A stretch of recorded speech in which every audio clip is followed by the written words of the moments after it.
meeting. 21st. Sorry, May 21st. Whew, dyslexia kicking in. May 21st, 6 p.m. We're going to start our city council. We're going to start off with the pledge of allegiance on Councilman Sands, and then I'll give the opening prayer. We'll go from there. Please join me. I pledge allegiance to the flag of the United States of America and to the republic for which it stands, one nation, under God, indivisible, with liberty and justice for all. Our Father in heaven, we're so grateful that we could come together this evening as a city councilman and citizens of Tocqueville. I'd like to thank you for all the many blessings that gives us, but I thank you for this wonderful town we have to live in and we have to serve in. And please bless us this evening that we will have thy guidance and we'll have thy inspiration. And please bless our military. Please bless our law enforcement, our fire officers, firemen. Please bless those that serve us. We say these things in the name of Jesus Christ. Amen. Amen. All right, we're going to move right into our meeting. We have approval of the agenda. Everybody like the order we have things going? Mayor, I make a motion to approve the agenda order as is. All right, I have a motion and a second. Any discussions? All in favor? Aye. Any disclosures of declaration of conflict from anyone, city council, mayor? I have none. Great, let's move on. Consent agenda, review and possible approval of meeting minutes from April 16th, 2025 city council meeting, May 7th, 25 city council meeting. We can do both of those in one. Everybody looked at those and everything looked good? Yeah, the corrections were made. Mayor, I make a motion to approve the meeting minutes from April 16th and May 7th, 2025 city council meetings. Second. I have a motion and a second. Any discussion? All in favor? Aye. Any opposed? All right. Consent agenda review and possible approval of city expenditures from April 2025.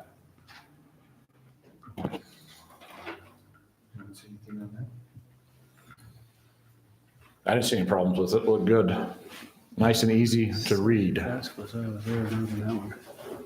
Mayor, I'll make a motion to approve the city expenditures of April 2025.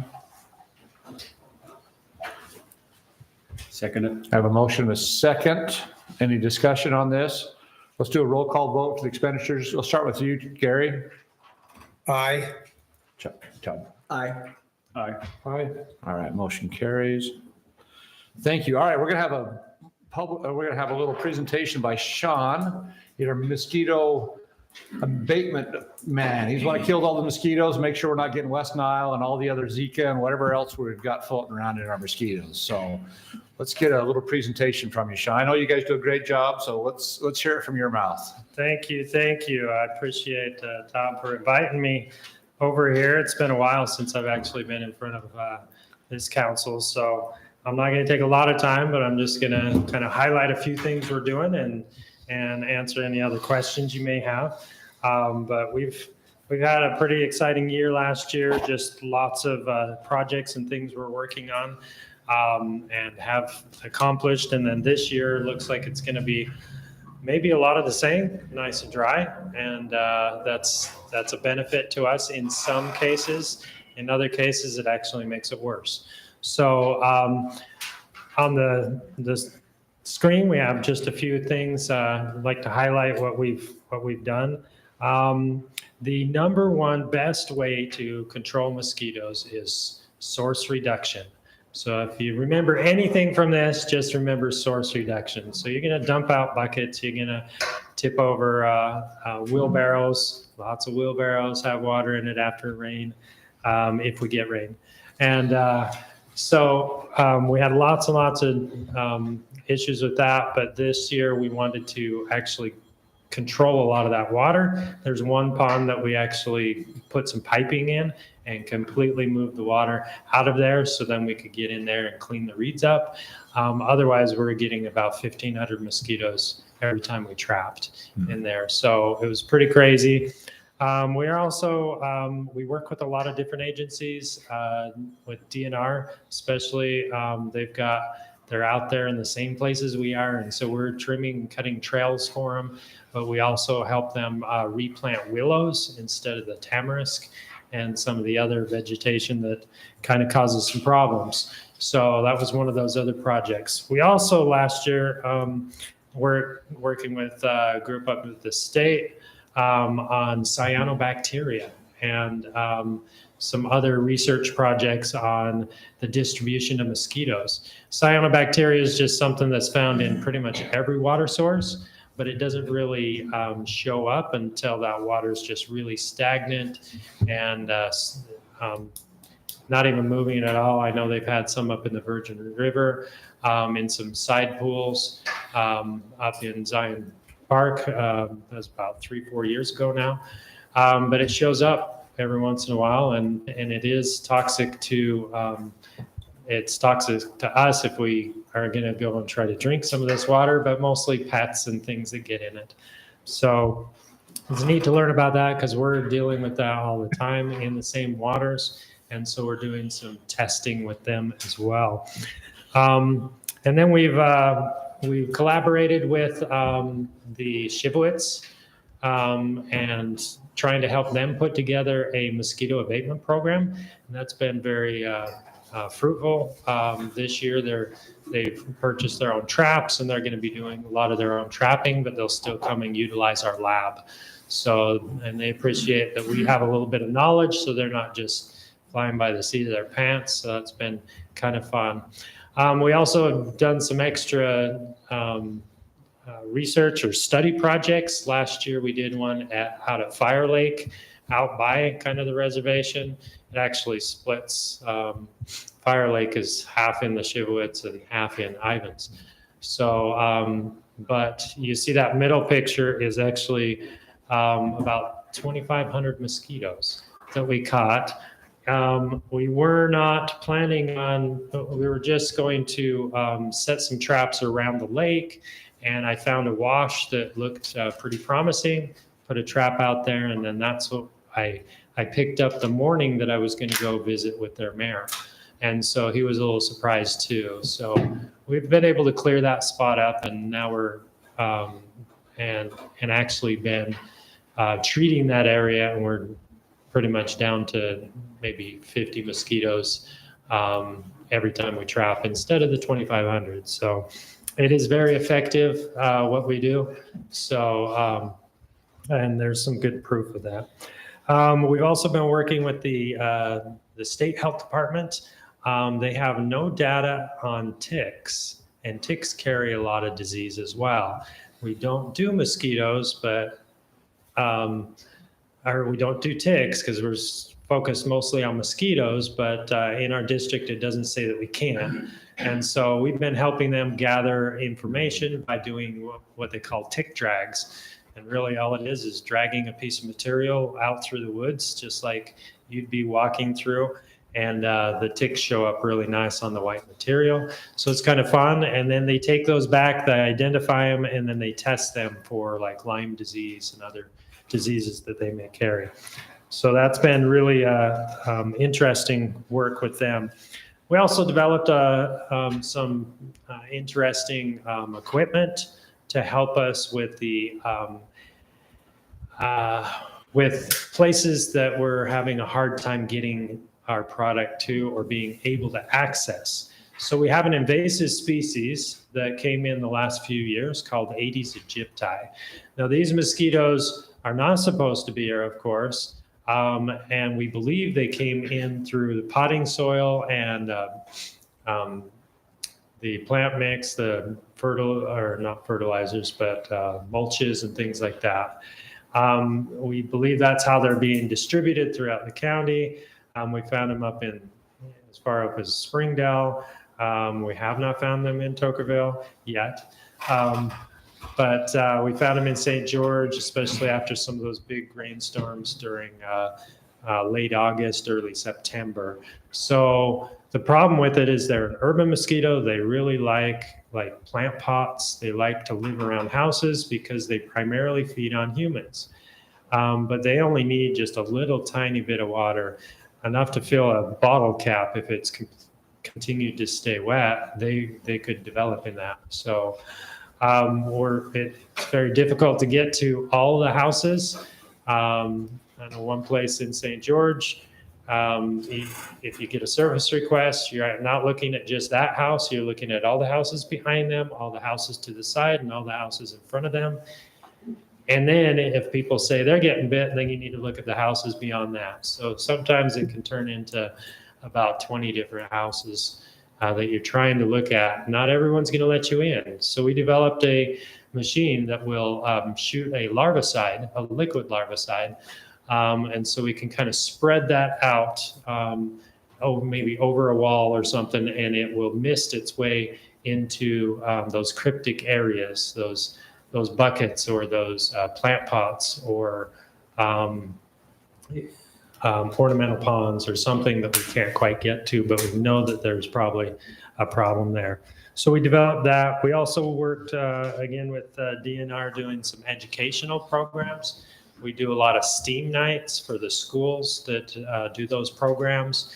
And you see the kids all dressing up. That was lots of fun. Last year, we also, and continuing on, we're working a lot with the health department. I think everybody's going to be getting a little magazine. I know last year there was some articles in it. This year there's a couple of blurbs about what we do and how we're doing it.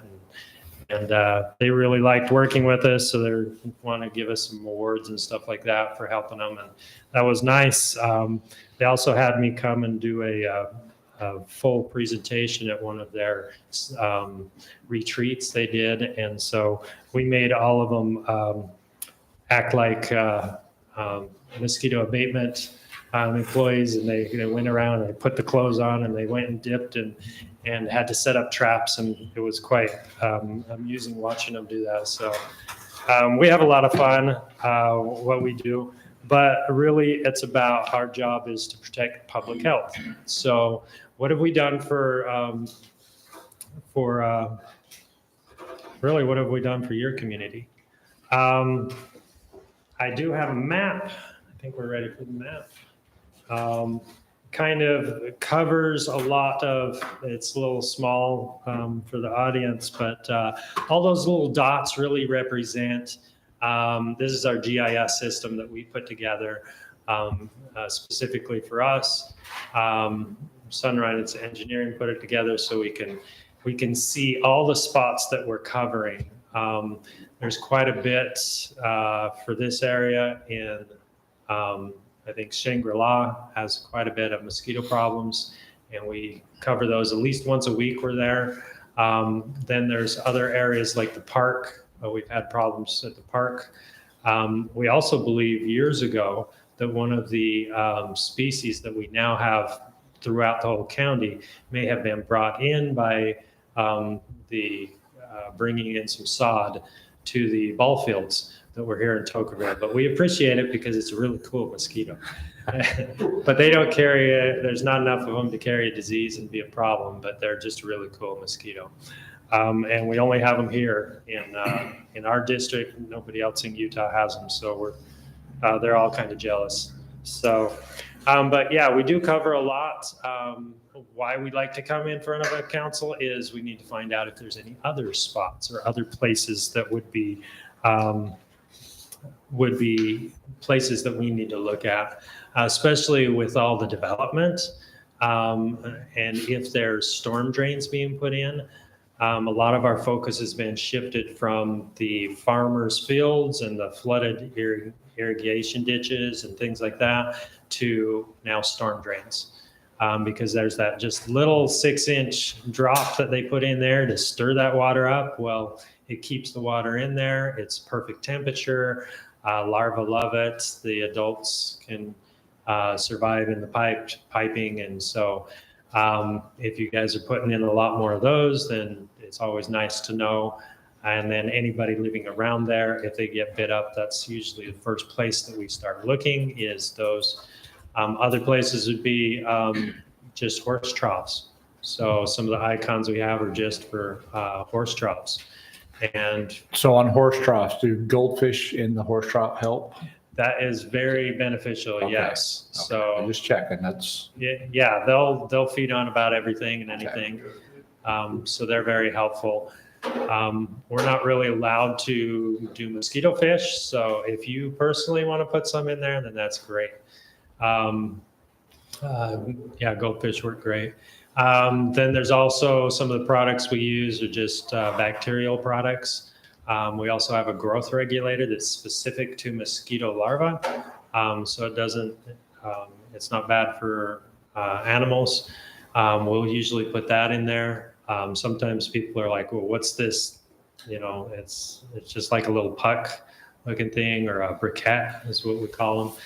And they're like, what is this? You know, I've never seen it before. It's like, well, because you've never been looking, because we've been treating that for years. And they're a little surprised because they hadn't noticed it before, but it's very effective. Those last will slow release the product to the larva over 6 months time. So those are very effective. And then we also have surfactants, which are like your mineral oil or coconut oils is what we have. And it spreads across the top of the water, breaks the surface tension. And so those larvae actually just drowned. So we focus a lot of our time on the larvae. If they do end up hatching out, then we can do fogging, but most of the time it's just a spot fogging is what we do. We don't like to drive the trucks around because then there's too many people having questions of what's going on. Then they call the police, and then we have to explain to them what we're doing. So we have lots of fun experiences with that. So spot fogging, we just do a backpack, and we'll just do it right in the area where it's mostly affected.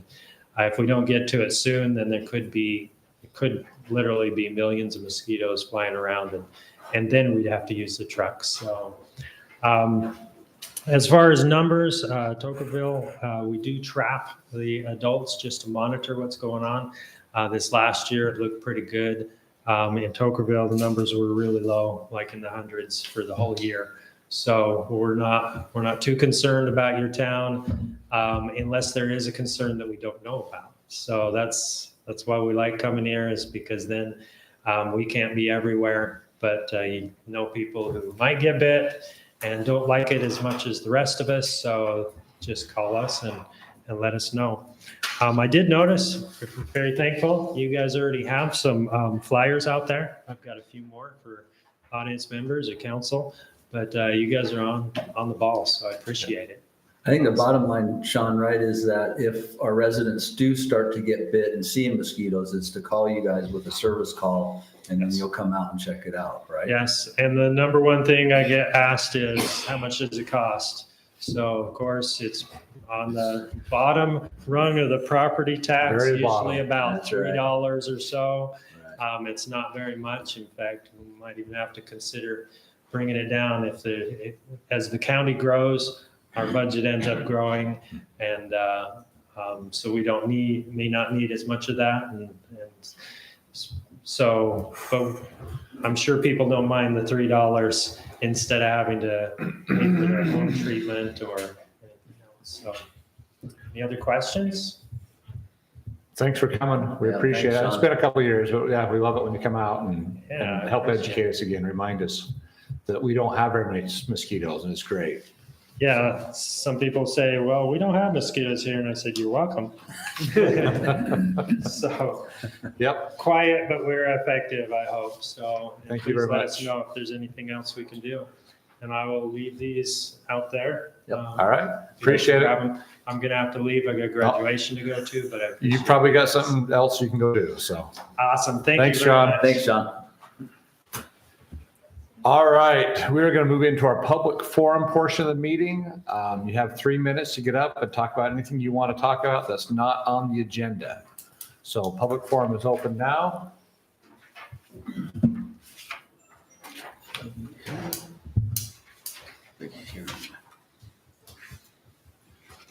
Stacy Eaton, I live on Ash Creek Drive. I have a question. According to public records, the lawsuit that the city was in has been ruled upon by the judge, and the city won that lawsuit, the suit between Ray Benson and the city of Tocqueville. when that suit was first filed, Ray mentioned to me that he didn't care if he won or lost the suit. He just wanted to cost the city money. So what I'd like to know is how much money did that cost the city, the taxpayers of Tokerville? And are we going to have to raise property taxes to replace that money? I'm all for, if the city's doing something wrong, I'm all for litigation. But for someone to say, I don't care if I win or lose, I just want to cost the city money, I want to know how much it cost. Second thing is, item is, when a resident taxpayer comes to the city for a business license or a permit or anything like that, I think the city needs to be looking at the entire applicant and the property. I don't think it's right to give a license or a business license or any other type of a license or allow anything if that property is not in compliance with all the city ordinances. I could give examples, but, there's an illegally built cell phone tower or any kind of a ham radio tower. If that property is not in compliance, if that tower is not in compliance with our ordinances, then I don't think that person should get shouldn't be approved for anything else until that comes in compliant. It doesn't matter if it's a bunch of cars on the road, whatever it is. Anyway, I think the city needs to be looking at that. And I can't remember if it's in the ordinance or not, and I was gonna look it up, but I thought it was already in the ordinances. But anyway, so let me know. Thank you. Thank you. And if you want to come into the city and talk to the city manager about some of those things, then you can come in and get some answers. You can talk to us too, Stacy. Pardon You me? can talk to us too. Because I don't agree with that statement. And I don't know. Okay, we're going to move on. You're welcome to stand up. Okay, I am going to stand up. And I wasn't going to say anything. Kathy Benz, 370 West Shangri-La. I don't like gossip, especially not in a public place. And if Ray said that, I wasn't there, nobody was there, that doesn't sound like what he would have said. That lawsuit was because something from our attorney was illegal that happened, and I will be glad to explain that to anybody that wants to know about it. And nothing illegal has happened on our property. We were told to put that cell tower there, and everything that we've happened, we bend over backwards to make sure that we're not doing anything illegal. We're surrounded by nightly rentals that nobody knows about, but that's not what we do. We come to the city and we try to follow all the rules. So I just want to, stand up for our name. Thanks. Anybody else? Public forum? All right, we're going to close the public forum part and move into our public hearing. I need a motion to move into public hearing. Mayor, make a motion that we move into public hearing for are we doing both? Yeah, Okay, for Distinctly. the public hearing. you can say Two both. separate- Okay. two Do separate. we We're need gonna to- do two separate public Okay, hearings. so we'll do the public hearing. Okay, for So- the tentative budget for fiscal year 2025, 2026. Okay, I have a motion to move into a public hearing. Second. I have a second. All in favor? Aye. Any opposed? All right. All right, public budget. Anybody have anything to say about our fiscal tentative budget for fiscal year 2025, 2026? If you do, please come up. Lynn Olds, Ash Creek Drive.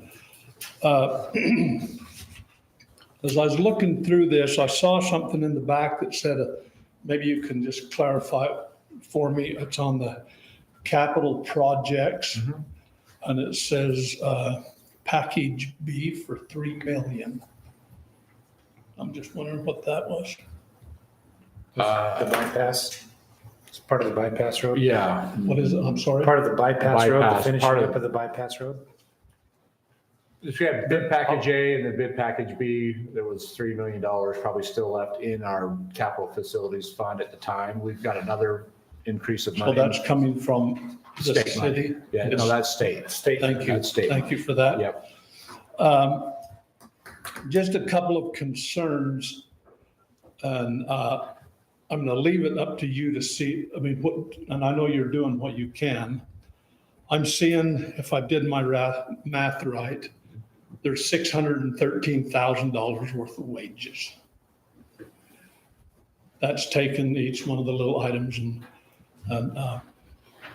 bringing them out. And that's a horrendous amount of money for a little community with such a small amount of money coming in. Another one is legal. There's $190,000. And I don't know if it's the law or if it's just nowadays, it's just good common sense to think we have to have an attorney in our pocket. And no offense here, ma'am. No I'm offense just taken. saying, I just believe that is just a lot of money. So whatever we can do on that. Another thing that's kind of bothered me over the years is, and I know somewhere the city has had to pay for it, and that's the grundle of vehicles that the city has in its fleet. And not only the $60,000 worth of leasing fees, then there's the maintenance, there's the fuel, and everything else, the insurance.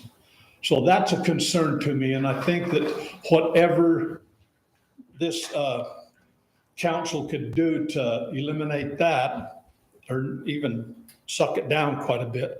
And I have a thing here, it says here that we are budgeting $70,000 for police. Imagine that's just a fee we're paying the county. Yeah, we're paying that sheriff, county sheriff. Okay, and Yep. wonderful. Then right underneath that, it says we're paying a prosecutor Yep. $30,000. Yep, if we don't Okay, have, just okay. real quick, if we don't have a prosecutor, none of our stuff have teeth. Okay, and I understand that part of it. Right. But where and what are we getting out of the prosecution? Zero, because it's not in our city limits? No, we Are we getting actually, revenue? I didn't see where yeah, revenue. no, if there's something, there's a fine, we get half of it. Okay, is that shown? Well, we On don't the show it budget? unless it comes in. We don't know what we're gonna find somebody, because we can't tentatively say, we're gonna get this much money, because we plan on Okay, finding did it show on 24, 25? No, because it's That wasn't in new. place. We just- I'm sorry? That prosecuting attorney wasn't in place till about Yep, 6 months ago. Okay. yeah, yep, brand new. I just would really have the city look, because if we're not getting the $30,000 back from that, just write them the ticket and let them go down the road. We're not talking about speeding tickets, we're talking about zone, just. Code I understand all the Yeah. legal. You know, and we've had a lot of complaints about, we don't have any way to stop people from like lighting ordinances and dust ordinances. If we don't have a prosecuting attorney, there's no bite. And I understand that part, but we really need to look and see what that is costing us for what we are Right. really getting back. So if you could do that. And on the cultural section here is what the city people get back for our budget. Our celebrations, our Christmas lights on everything, our 4th of July, our Memorial Days. I personally believe that budget needs to be higher and take it out of something else. We have a wonderful opportunity here coming up here this fall, hopefully with a good celebration that can be put off pretty nice for getting the traffic out of Tokerville and out on the bypass. And I think that the city ought to plan something and then have some fall parties. And it doesn't hurt for the city to foot the bill on those wherever they can. And I know the city has been doing right darn good with some of the other celebrations. And I would just say, more the better. Thank you. Thank you, Lynn. Thank you. You don't have to leave. I'm mad. See ya. All right, tentative budget comments. Anybody else? You covered it pretty well. Did a good job. All right, I need a motion to close this public hearing and we move on to another one. Mayor, I'll make a motion to close the public hearing for the tentative budget for fiscal year 2025, 2026. I'll second I have that. a motion and a second. All in favor? Aye. Aye. Any opposed? Thank you. All right, public hearing. We need a motion to open the next public hearing. Mayor, I'll make a motion to open a public hearing for the 2025, 2026 fiscal year compensation for executive municipal officers. Second. We have a motion and a second by Gary. All in favor? Aye. Any opposed? All right, we are in a public forum for our 2025, 2026 fiscal year compensation for executive municipal officers. Anybody have any questions, concerns? It just means everybody other than public works that work for the city. So if they're going to get raises, if they're going to get bonuses and how it works and what we're doing. What's that? Yeah, that's just the way it is. The state did. Yeah, the The term is state. in the state code. Francis is more applicable. Executives, they're all executives. So anybody have any questions on this budget? All right, I do. okay.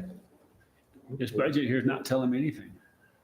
We don't It's just discuss giving me this a in low, the- medium, and a high. We don't discuss it in a public hearing though, do we? No, this is for public. This is- yeah. So when we get to when we go to approve it, we can discuss it. Yeah, so in the coming meeting, this has to be Yeah. adopted, there has to be a resolution for the schedule. So we Yeah. can discuss more. Yeah. Change Next it up meeting. and down. Yep. Okay, if no one wants to speak on this one, I'll ask for a motion to close this public hearing. I make a motion, we close the public hearing. Second. I have a motion and a second. All in favor? Aye. Aye. Any opposed? Thank you. We're moving on to business item G1, discussing possible action on a cost reimbursement agreement between Tocqueville City and the Brow Solar LLC.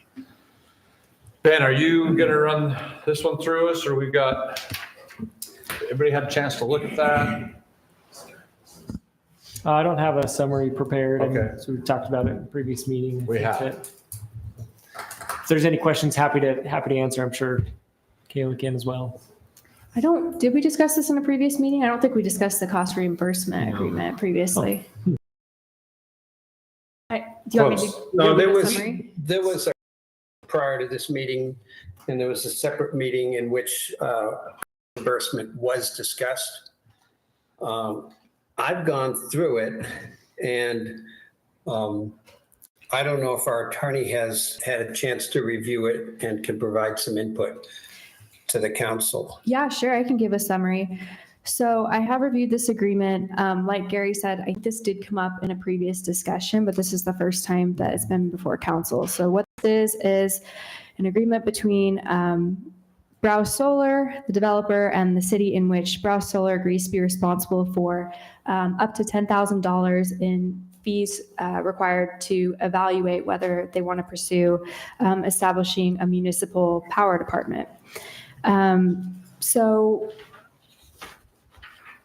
this is limited to the evaluation process only. So this would be the costs associated with looking into this project, not the costs associated with actually opening up the municipal power department. There's a few interesting terms in here that I think would merit, changing slightly. But I think the main question for council is whether this is something that you guys would like to move forward with as presented, right? Or if there's changes as far as what costs would need to be borne by the developer in order for the city to want to pursue this option. I'd like to go ahead and Oh, yeah, And make- first. and go through and get this resolved this evening. If there's some language in there that needs to be modified, I'd like to hear what it is. So we might be prepared to vote on this tonight. Yeah, sure. So I think a few terms that, potentially are worth changing. First, I think that the termination clause, I think that the developer should have to, so currently it reads that the developer may at any time and for its convenience terminate this agreement by providing 5 days notice. But in my mind, I'm thinking the city might move forward with investigating whether it wants to move forward with this project, might incur costs. We would need a little more notice than that for the developer to terminate. So that's one of my concerns.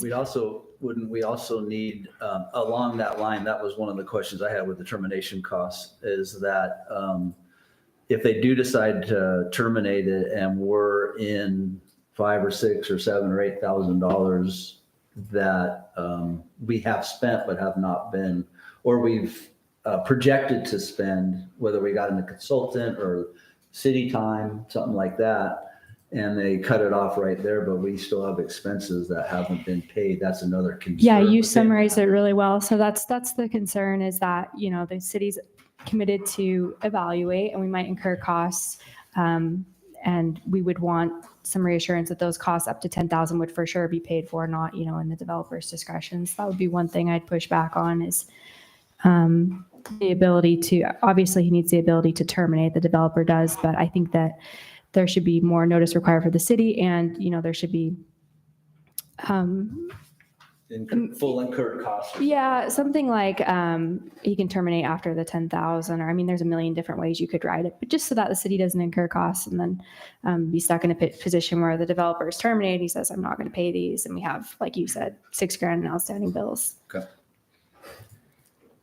Do you think the language in there is sufficient for us to realize that the developer is looking at reimbursing us up to the point when they decide to terminate?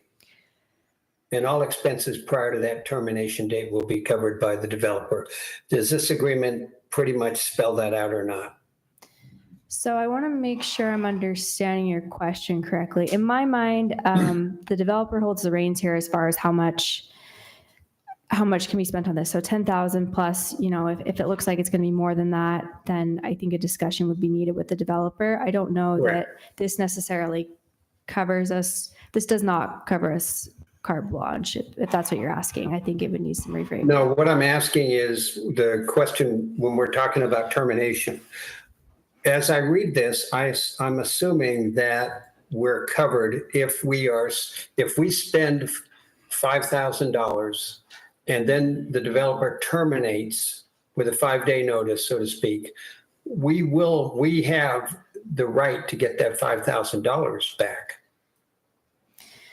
Okay, so you're saying if you spent the funds and he terminates after, then you feel as though he would be obligated to pay those funds.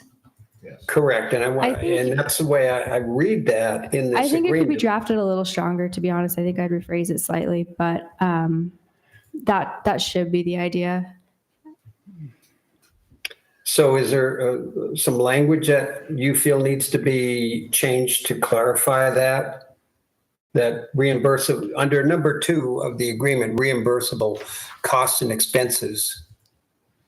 Well, Gary, I down there in the would- I would- blue, if you read almost to the bottom line, it says, upon execution of this agreement, developer shall deposit with the city the amount of $10,000. So if we have 10 grand in the bank and we spend 5, he gets out of the contract, we give him back 5,000. We don't give him back the 10. We've already spent 5. So he's going Right. to put 10,000 in the bank with us. And then at that point, if we spend more than 10,000, we'll have to renegotiate or, yeah. So that's my point. That's my point, Mayor, that I feel that the language in here, the fact that he's depositing $10,000, it's in our pocket. I think we're covered. I think I'd just add one word to the termination clause. I'd just say is that the city shall return to developer all funds. I'd probably expand a little bit that were unspent or something from the deposit upon termination, just so that we're covered entirely. I just want it to be really clear. That would be really my only change. to address that issue.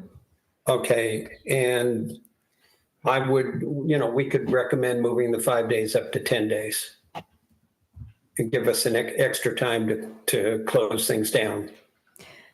I think so. You could even do like 14 days, whatever you guys feel comfortable with, but just so that you have enough 10 notice. business days, that ends up being 14.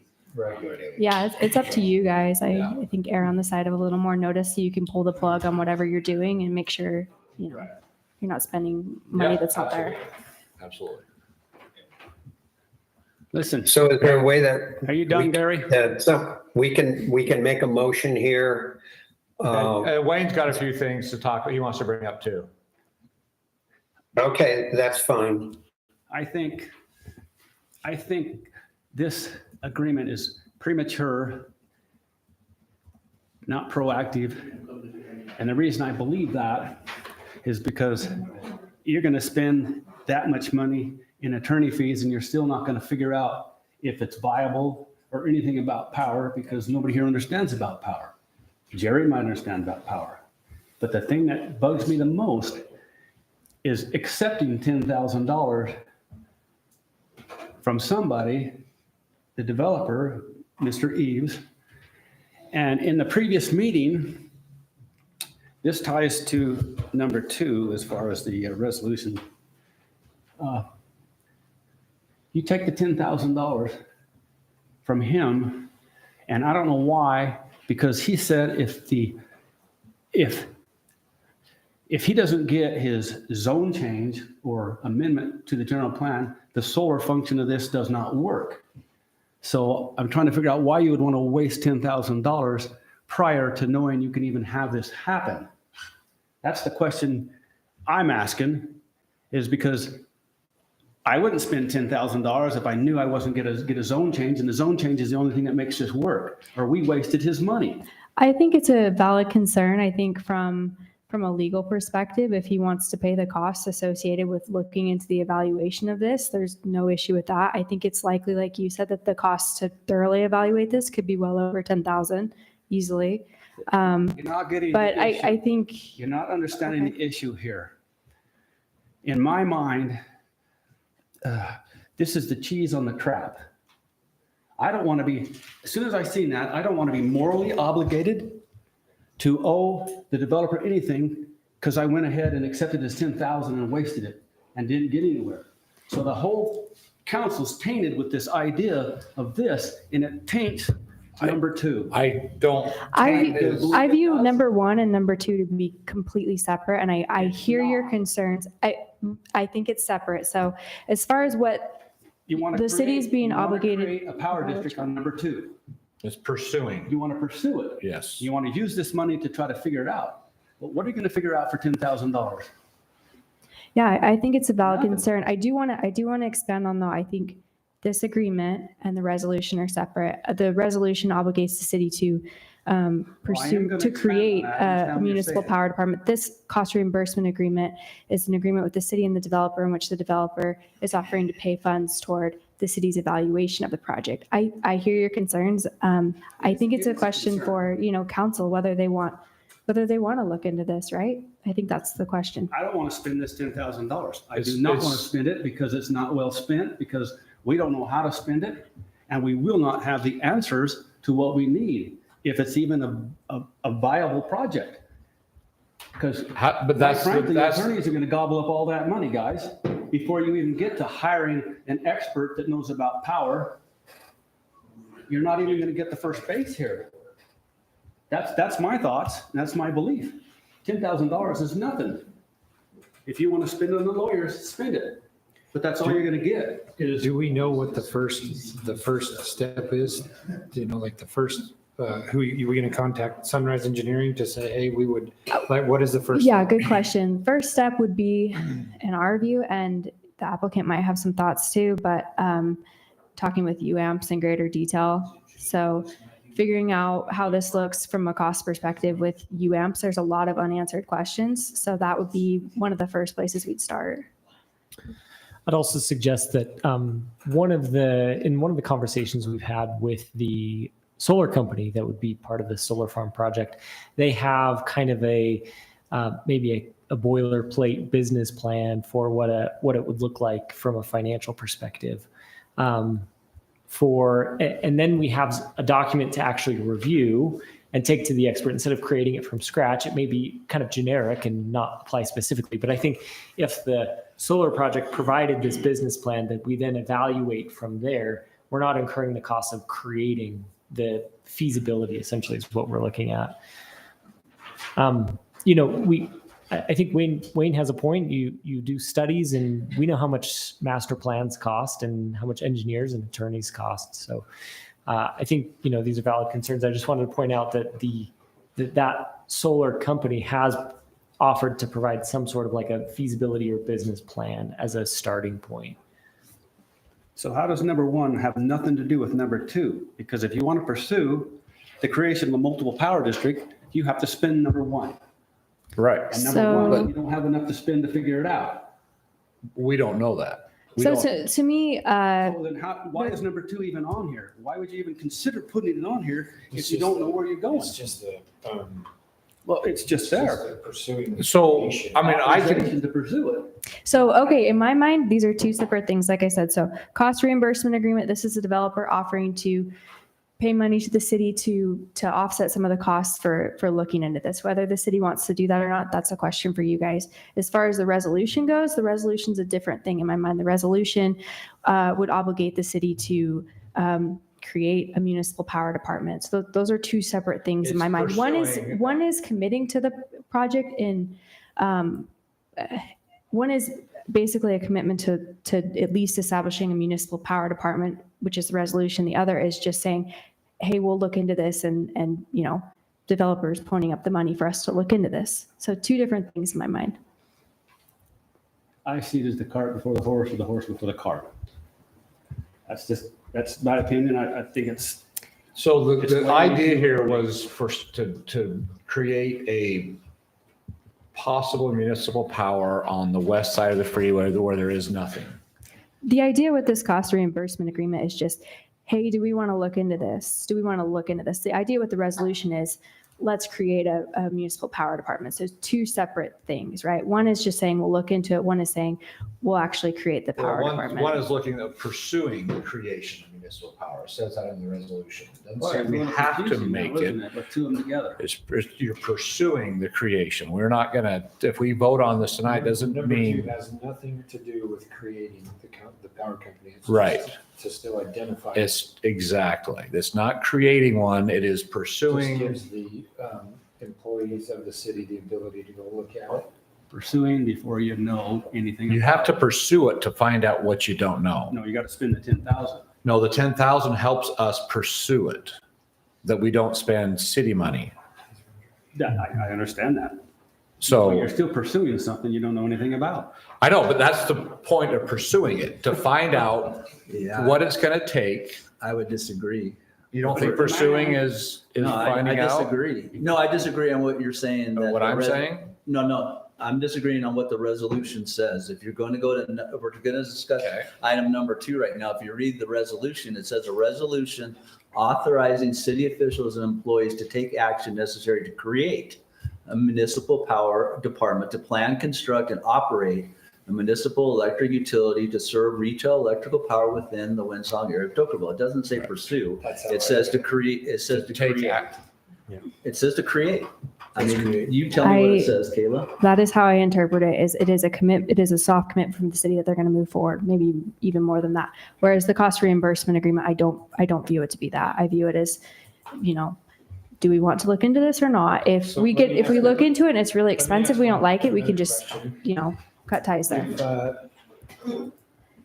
If we, let's say we table item number 2, can the city still proceed forward to look into it and contact UAMPS with the developer money? If we table the resolution, Number 2. oh yeah, absolutely. Yeah, If so we don't have to do anything on number 2 to continue pursuing it with item number 1 tonight. right, to me, they're two separate things. So you could. Yeah, they're You definitely could pursue this, see where it goes with this cost reimbursement agreement. If you like the way it looks, then you could come back and approve the resolution. If you don't, then that's, different story. I think all the council members read this number 2 as not pursuing. And when I read this resolution. It's to create. Creating. Yeah. That is how I And interpret think it, yeah. Terminology might be incorrect on either the item on the agenda or it might be incorrect in the resolution itself. But the way I took this resolution is it's instructing the city employees to create it. in its entirety. Right, that is, yeah, that's a whole different And in- commitment. In Wayne's defense is that until we actually do the study and get the data back, why would we even vote to create if we don't know what we're getting into? Yes, that is a valid Yeah. legal concern. One thing that I would point out is whether it's authorizing to create or authorizing to pursue creating, we have to remember that what creates the municipal power department is the ordinance. It's until at which the council adopts, staff doesn't do, the mayor doesn't do. We draft an ordinance that would codify the municipal power department. So even if that resolution is passed, until you create an ordinance, you haven't created a municipal power department. That's a good point, and I like your point a lot. I do think it does create like a soft commitment though from the city, right? Right, to look into and But spend good actual, point from Ben. we have a resolution from the city council to say, let's look into this and let's see what it's gonna cost and what it's gonna That's why I take. asked that question. Yeah. We need a resolution to actually look at it and get better data. No, we don't. We could approve this cost reimbursement agreement, and that would be sufficient. I don't mind looking into it more on business side of number one, if we're going to stay on that one. I know we kind of blurred the lines, but I do believe that the termination clause, is definitely where the most work needs to be taken care of. That, and it's the same thing that if we commit to some company to spend $5,000 and they decide to pull the plug before we actually apply the money, anything that's earmarked for an expense for that should be agreed upon with the developer. Absolutely. And 100% committed to without any revocation happening in my mind. So it might take a little bit more communication with the developer, but if we enter into an agreement, that money is no longer available for reimbursement at that time. When you say that money is no longer available for reimbursement, do you Something we mean, promised. Yeah. would you want something that said like the 10,000 is? Not the 10,000. Just It anything can that's be- not It can spent. be an individual, like we can say, we're going to spend this much money on employee and attorney fees, and this much money is no longer available for reimbursement.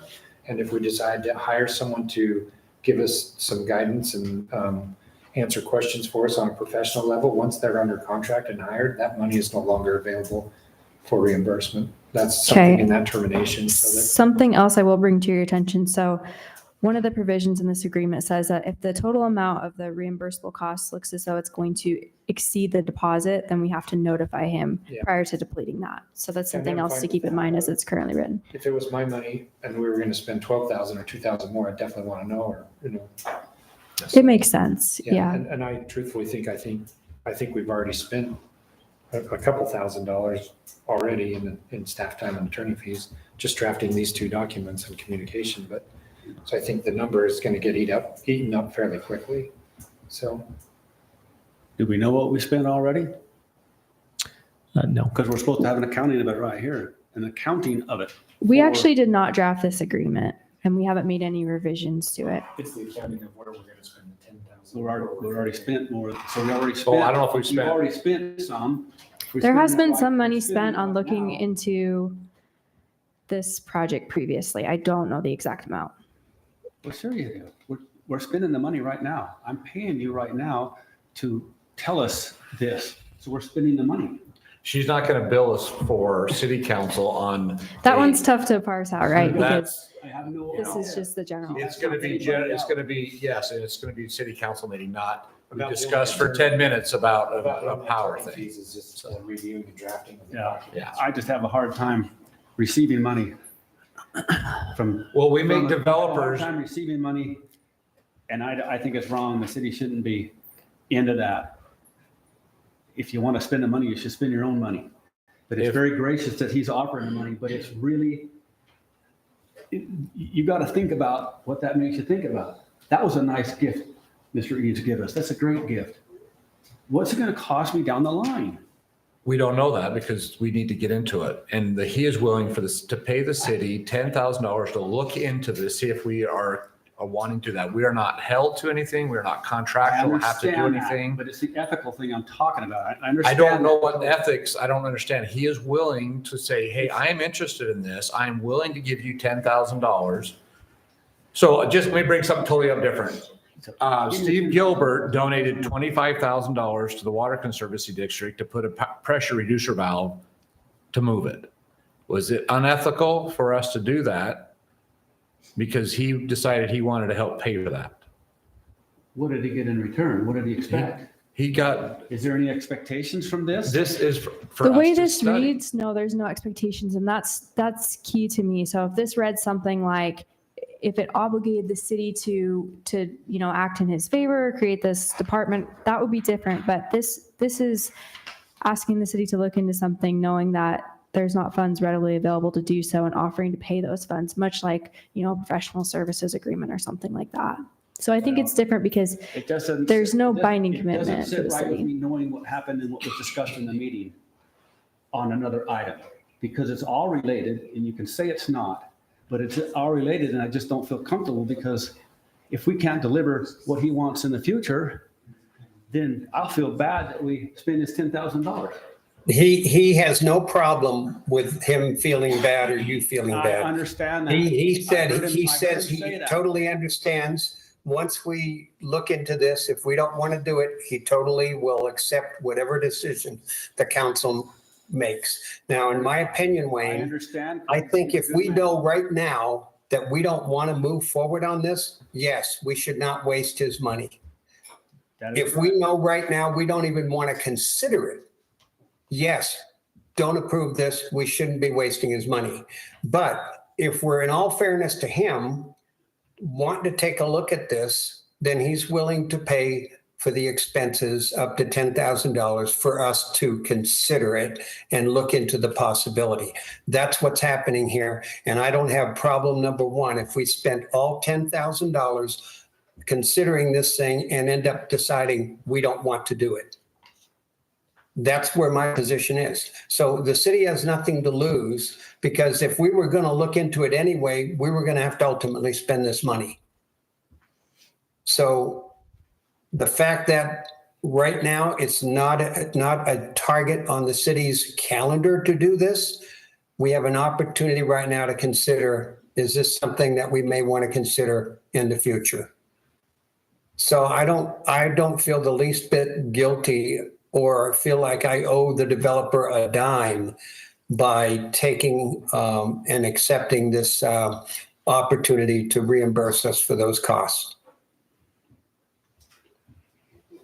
And the only thing I'd like to do is make those minor changes that our attorney has recommended that we put into this agreement and move forward with it. And that's where my position is on it, Wayne. I totally understand where you're at, and all I'm doing is sharing with you where I'm at. I think that's, both you guys bring up valid points. And I think if you look at item number 12, it's duty to act reasonably and in good faith. So hopefully that does something for us. The other thing is, if you look at 15, no partnership, nothing contained in this agreement shall be construed to create a partnership or joint venture between the parties or their successor interests. So we're not obligated. I look at it and I would agree that we're not obligated to anything. We're here to look at the idea of whether it would be viable for the city to become a power municipality. And I think And we need to make sure that we're not talking about the whole city. We're talking about Correct. one tiny For this spot in area. the city that's not even developed yet. Well, that's kind of a bad statement, because we have to make the ordinances for the whole city. We have to make that for the whole entire city limits, not just Well- Winsong. Even though it'll apply to that area, the power company would, eventually apply to the whole Possibly. city. It's Possibly. it's a Possibly. possibly. We're creating an ordinance for the whole city for a small. Right. So in other words. one of the other questions that I had, though, is in the recitals, and Wayne kind of brought it up a little bit, but it's the third recital. Whereas developers planning construction of new homes in the Winsong area and supports the creation.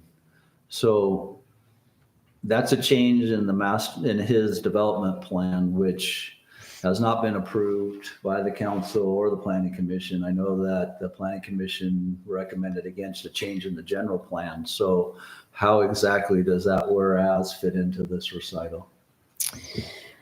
You're saying, okay, so I not think gonna you're a hold bit us to- concerned because at this point, we don't know whether, Well, he's saying developer is planning construction and new homes in the wind zone. Right. And that hasn't been approved. You're right. it's So true, yeah, Why it's is true. that in the recital then? I mean, we could strike that recital. To me, it doesn't bind the city to anything, so I'm not particularly concerned about it. But you know about that. The problem is we accepted it and we know what it's saying. The developer's That doesn't- planning new homes. If by chance it was to go that way, then it's in there. It doesn't bind us to say, well, it's in this one piece of paper, we're going to throw out all our zoning and I think, ordinances. yeah, the word planning You is, got to think about that. You have to think about that before you spend this money. No, you don't. Yes, you do. You don't. That line right there does nothing to do with spending his money evaluating if we're going to do this. But you know he's planning on. He would like to do that. No, he's planning on it. He says he's not like, he's planning construction. He's we, planning. here's what Change the we could verbiage. do. We could just change the verbiage. I'm not super concerned about it because to me, planning is not, that's not binding, but we could change it. I mean, there's no problem with changing it. We could say developer is hoping to construct, or developer is it's just something less committal. Or we Just could strike it. the recital, yeah. This is a lot for the city to take on of what, 370, how many houses do we have in town? And a 800, population that's trying to even dream about this. And it's. When it's a we're looking at well-thought- the it's a future, well-thought future dream, there's no doubt about it. we need to look towards the future. We we have had we never look at the future very often in Tocqueville. It's always about now. We don't look 10 years, 15 years, 20 years down the line. Do you remember when I said that Rocky Mountain came in here and had a meeting and said, we will be putting a transmission line through Tocqueville, a giant transmission line. And I said, no way in hell are you going to do that. And I said, there'll be pitchforks and bonfires before that happens. This is a way that possibly we could stop Rocky Mountain from doing things. We have to look towards the future. This is not binding us to anything. This is a $10,000 gift to say, go and research this. Don't say gift. What is it? What is it? It is. I would treat it like a professional services agreement. So something like, you know, he agrees to reimburse you for the costs associated with this. Rocky Mountain can come through and eminent domain, and that's what they told us. Ben, am I correct? They said, we will come through an eminent domain where we want to put the power line. Rocky Mountain has more money than the state of Utah. So if we want to talk about future, let's talk about the stuff that they've come to us and said, by 2032, we want a giant transmission line through Tocqueville. If this gets us any kind of idea on how we can do things in Tocqueville without Tocqueville citizens paying for the money, then let's take the $10,000. Let's do some research. Let's do some finding out what this looks like. And will this help Tocqueville City? How does that bind this agreement, according to our attorney here, is not binding us? It's not binding. I didn't say it was binding. Okay, It so, reads wrong. It feels wrong. For me. all right, well, we're ready to move I'm just on. one vote. Let's get a motion. We need to get the wording. Yeah, let's get a motion. Let's get a motion. I'd like to make a motion, but I don't know what we need to change Did we per our discussion decide, with respect to the language on some of the termination. do we want to remove that recital then? I have no problem removing that. We could remove that recital. It would still read fine. And then the other change I would make, so Let's go 10 business days. I would go 10 business days. I'd remove the language. It says the developer may at any time and for its convenience. I just remove that. So it just says the developer may terminate this agreement by providing 10 business days written notice to the city. And then I would add one word in that second sentence. I'd say the city shall return to developer all unspent funds that remain in the deposit upon termination. So I would go ahead and make a motion that we eliminate the resolution related to planning construction of new homes, that we would go ahead and change 5 business days to 10 business days in the termination section, and also mention that all unspent funds would be included in that paragraph. Does that cover us enough for, oh, sorry, you still going, Gary? That's my motion. That's your motion. So for discussion item on that, does that cover the city in the nature that Todd was talking about? Is that, if we had entered into an agreement for a study that wasn't due for 30 days and they said, oh, we're not going to pay it for 30 days, but they want their money back in 10. Well, I mean, we could add a, I think we need to add one more. Rather than yeah, if there's a word that comes to mind, I rather think would than work well. I'm open to it, but rather than unspent, possibly accrued yeah, that's expenses. good. Okay, And accrued. if the developer would like to approve on a case-by-case one, I mean, if it gets too sticky, but I mean, if we're going to spend $7,000 on a study or something, and they want to say, yeah, we agree with that, then I would give them that option if they want. I don't know if you want to put that in there or not. Gary, does that make sense on your motion? Yes, and I just need to add The word accrued? inserting the word accrued in there before expenses.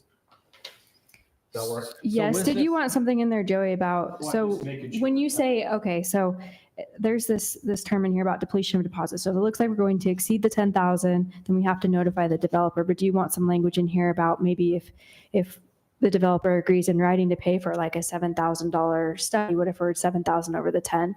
That, No, that says that later in the. Under the 10. Okay. Like if we get the timeline wrong and they want their money back, and we've already earmarked 7,000 of the 10, I just don't want that money to, and I think the accrued portion may solve that. yeah, I think that word solves it. Was this Okay. cost reimbursement agreement solely developed by your firm? No, it was. No, developed we by- didn't draft this. Well, who helped you? Nobody it was helped us. So drafted by- it was what drafted happened by- was Jerry Eves' attorney. Okay, so we're making presented- changes without consulting. It would have to be They want to sign it after we change No. it. countersigned. They don't have to sign it. Don't want to ask them?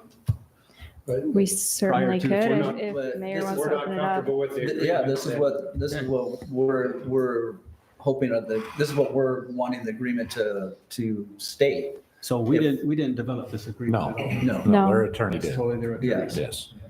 So we're adapting this so that it makes. Fits- it fits council- the city. Yeah, Fits fits the the city. city. There you go. Thank So you, then it Mayor. needs to go back to them, or. If they don't want to sign it, they Or won't sign can it. say that, no, we're not doing it. I'm good with what your changes are, so go ahead and make those changes and let's get going. Thank you. You bet. All right, we have a motion and I need a second. Can we restate the motion? Gary, can you do that again? Oh, boy. Sorry, Gary. On my screen here, I can't see the termination paragraph. So if I could see that, it might be a little easier here. So I would go ahead and move that we go ahead and remove the whereas on the top with respect to planning for building homes. I would also change 5 days to 10 days. Remove the And language also- about at any time and for its convenience. That's what I would suggest.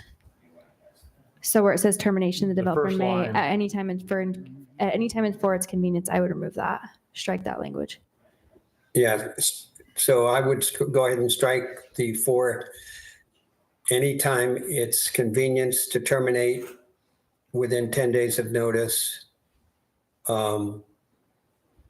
Change that 5 days to 10 days. And the city shall return to the developer all unused Unoccurred. and unspent Unoccurred? And and incurred funds Yes. that remain in the deposit.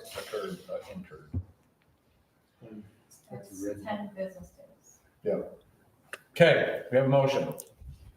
So the motion is to approve this, correct? You approve it with the changes. We're not going to deny it with Yeah, I changes. know, I'm just making sure, Yeah. because we're not stating. Yep.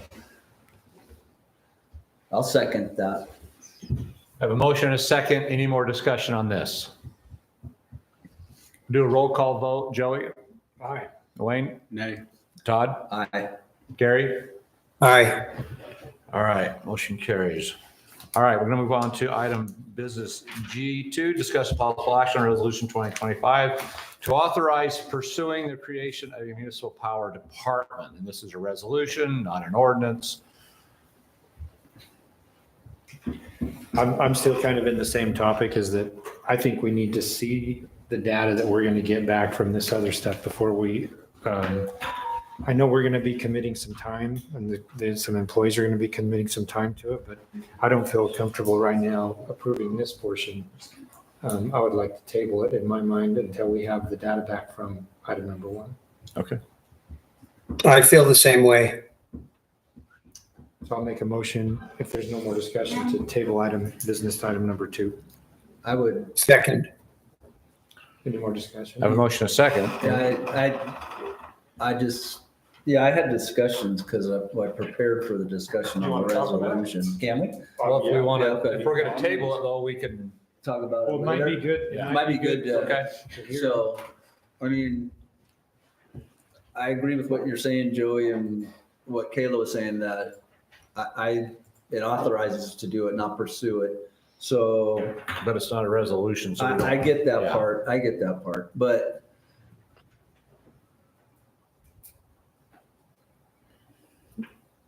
so if you go down and if you look at B, it's if you look at item B, identifying and securing the funding necessary for the planning, design, and construction area, this is all on Tocqueville City. If you look at C, purchase and transportation of electrical power, this is all in Tocqueville City. If you look at D, working cooperatively with the private owners to create the municipal power department, also the real property, the right of ways, et cetera, et cetera. If you look at E, it's securing technical, legal, and other necessaries for the creation of the municipal department. That's all on the city.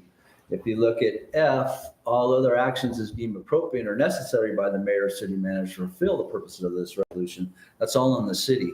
So in the meetings that I've been in, and that some of us have been in, the developer and his attorney has stated that they're going to pay for a lot of this stuff, but this The comment was all of this stuff. but Yeah, it's- yeah, if you want to say. 100%. Yeah, so I realize this is a resolution. Yeah. But all of this is putting it on the city, and we don't have anything in writing from the developer other than what he said in our meetings is that he's going to cover it. So as part of item 1, which we just approved to look into this, I think that is some of the stuff that we need to move forward on, is getting this written down exactly who's going to pay for what if the city is going to move forward in developing that. Absolutely. And that's the only So- thing, that's the only thing that go ahead, sorry. Todd, I agree with you 100% on all of these items. We have to protect the city from funding this or handling those expenses on our own. And so therefore, that's why I'm in agreement with tabling this and working the details out so we can examine where the money is actually going to be coming from. Yep. So that's part of approving Yep. what we just approved. And I do agree with you 100%. Those items are definitely issues that need to be worked out. Yep, thank you. And thanks, Gary. I just wanted to bring that up. Yeah, I'm in agreement with tabling it, but as we table it, these are some of the answers Yeah. that I'm looking for when we Absolutely. come back. So Perfect. that's my concern. Okay, so we did have a motion and a second on tabling. So, all right, all in favor? Aye. Any opposed? All right, thank you. We are going to move on to item G3, discussion and possible action regarding the Boulder Ridge Public Infiltration District Performance Guarantee. Matt, you're up.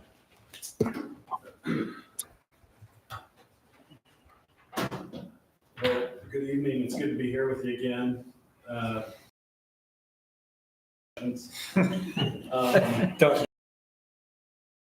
true. I honestly don't mind coming out here to see us. So I'm going to address part of this item tonight, and then of course Jerry and Dave are here and can address part of this as well as needed. But I'm here wearing the hat that you are used to, which is I represent the Boulder Ridge PIDs. And that's no different tonight. But I think it'll make sense why I'm here speaking on this topic as we discuss what it is that we're proposing. And then, there may be things where I defer to Jerry and Dave to answer certain questions that you may have. But as you saw on the agenda, the purpose for this discussion is to talk about the satisfaction of the developer's obligation to post a performance guarantee for the completion of subdivision improvements, which is a requirement that we're very familiar with. It's common, not just to Tokerville, but to every place that a developer develops property. We've had some prior discussions about this with your city attorneys, with Kayla and with Bruce. And so certainly they may have some things that Kayla may have some things that she wants to share with you. But I want to just try and tell you in a nutshell what we're proposing so that you can understand and opine as to whether we're going down the right track and whether it would be acceptable to you. So just for a little bit of background, of course, I've been here before, to get your blessing to create these PIDs. Since you approved the creation of PIDs, PID number 1 has. Thank you. I'll start over. No, kidding. Please do. No, since the creation of the PIDs, PID number 1 has issued bonds. And the purpose of that bond issuance was to finance the construction of public infrastructure. And so that's important to understand because it parallels what we're talking about tonight, which is how do you as the city reach the comfort level that you need, both legally and otherwise, that those improvements will be completed, right? According to the requirements of your ordinances.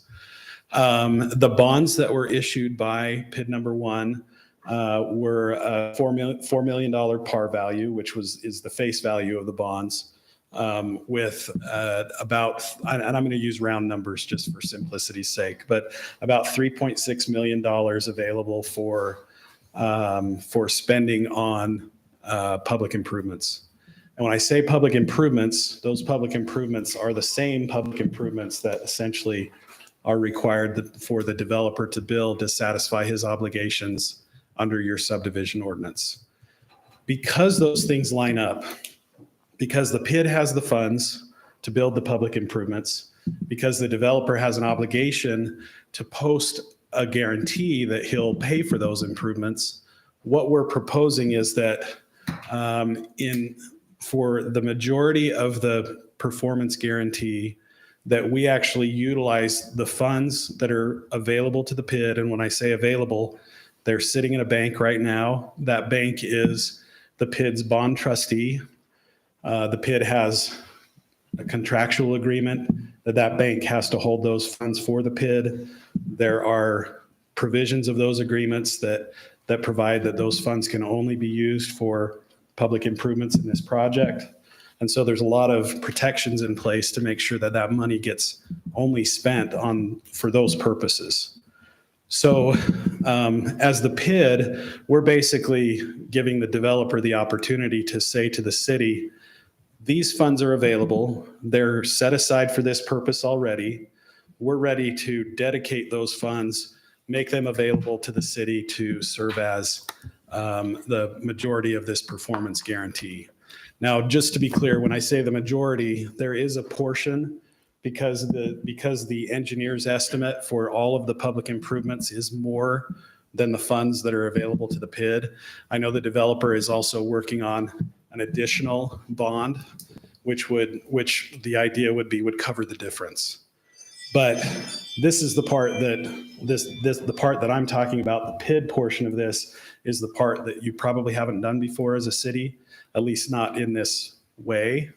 And so we recognize that it's probably a new way of looking at it and wanted to give you the opportunity to, grill me on it, ask questions.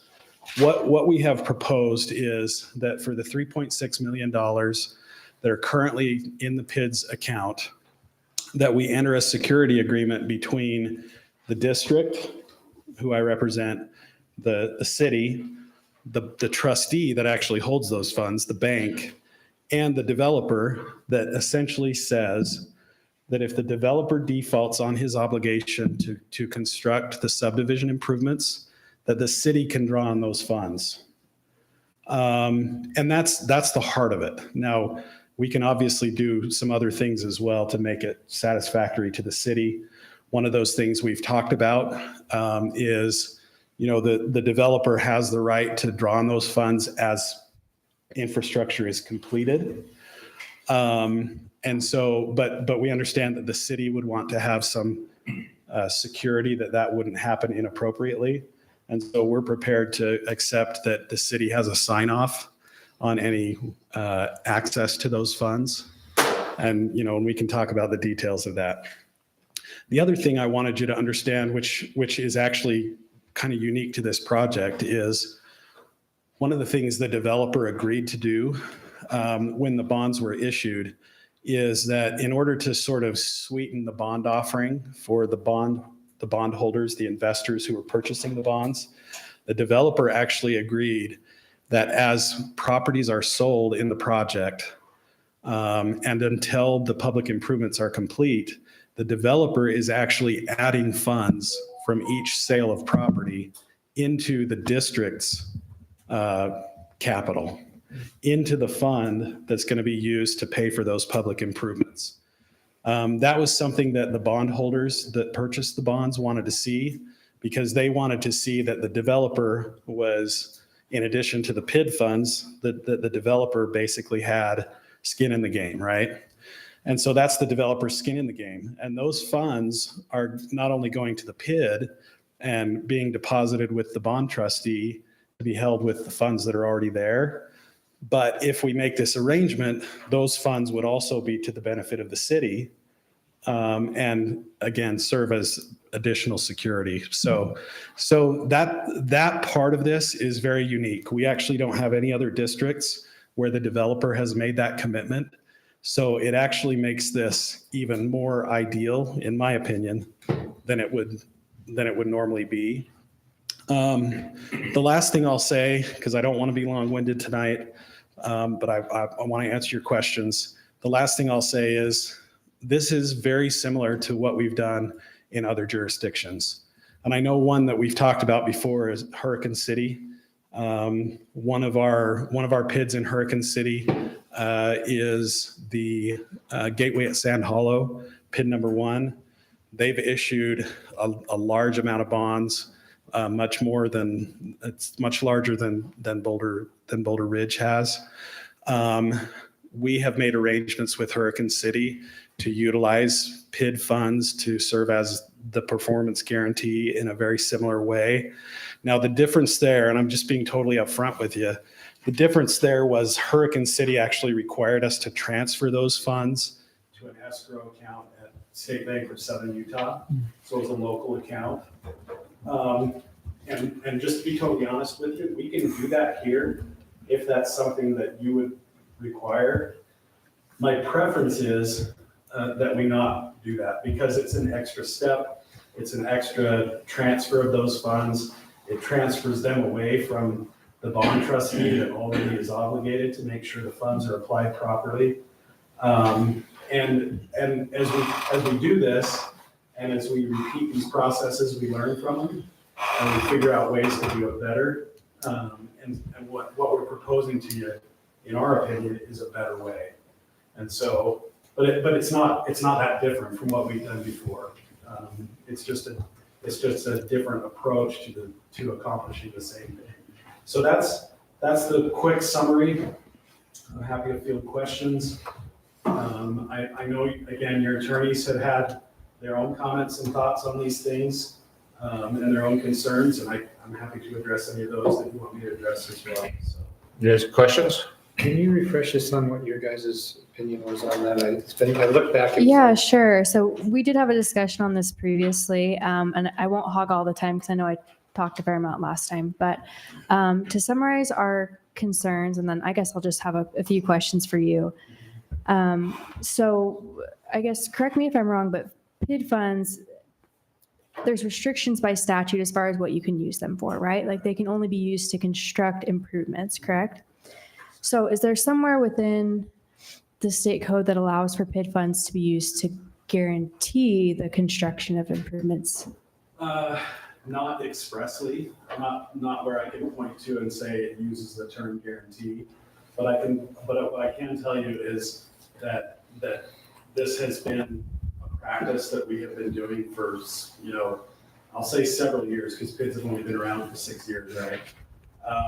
And in our opinion, it's consistent with the provisions of state code because it does facilitate the construction of the public improvements, and that's the purpose of the funds. I mean, ultimately, the funds still end up being spent to pay for the public improvements. It's just that they're held in a certain way to give you, the city, the assurance that the improvements will be completed. So they're not diverted, really to any other purpose. They still fulfill the same purpose, and that's why we feel like it's appropriate under state law. What about the governing document for this PID in particular? Does it allow for PID funds to be used to guarantee installation of improvements, or is it just to construct It improvements? actually doesn't address that, to my recollection. Okay. One thing I will say is one of the things that we put into place as a matter of course with all of our districts is we have what we call an infrastructure reimbursement agreement that is signed between the district and the developer. And we attach to that infrastructure reimbursement agreement an engineer's estimate that describes all of the improvements that the bond funds are going to be used for. And so we have our board approve that. The developer and the district sign that agreement. It's a binding agreement between those two entities. And so the district has, as an additional protection, has already basically taken the engineer's estimate and said, we are authorizing the use of these funds once the bonds are issued for these purposes. And so we feel like we're authorized and that it falls within the bounds of state law. The district has already approved the funds for these specific purposes, these specific improvements.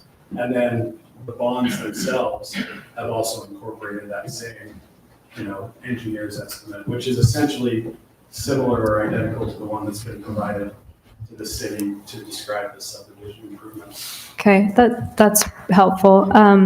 So circling back to your question, as far as what our concerns are, I think our concerns, if we were to just summarize it in a nutshell, our concerns are that so we have investors that invest in these PIDs, right? And they're thinking that these improvements will be constructed. And in our mind, the money is earmarked for constructing improvements, right? If we also use it to guarantee improvements, I feel like we're reading between the lines because it's not an express use that's contemplated by statute. So, I mean, like Matt said, PIDs are fairly new, so we're kind of reading between the lines here. At least we feel like we are. There's probably not any case law that exists as far as, can these funds be used to guarantee performance? We feel like that's a question mark.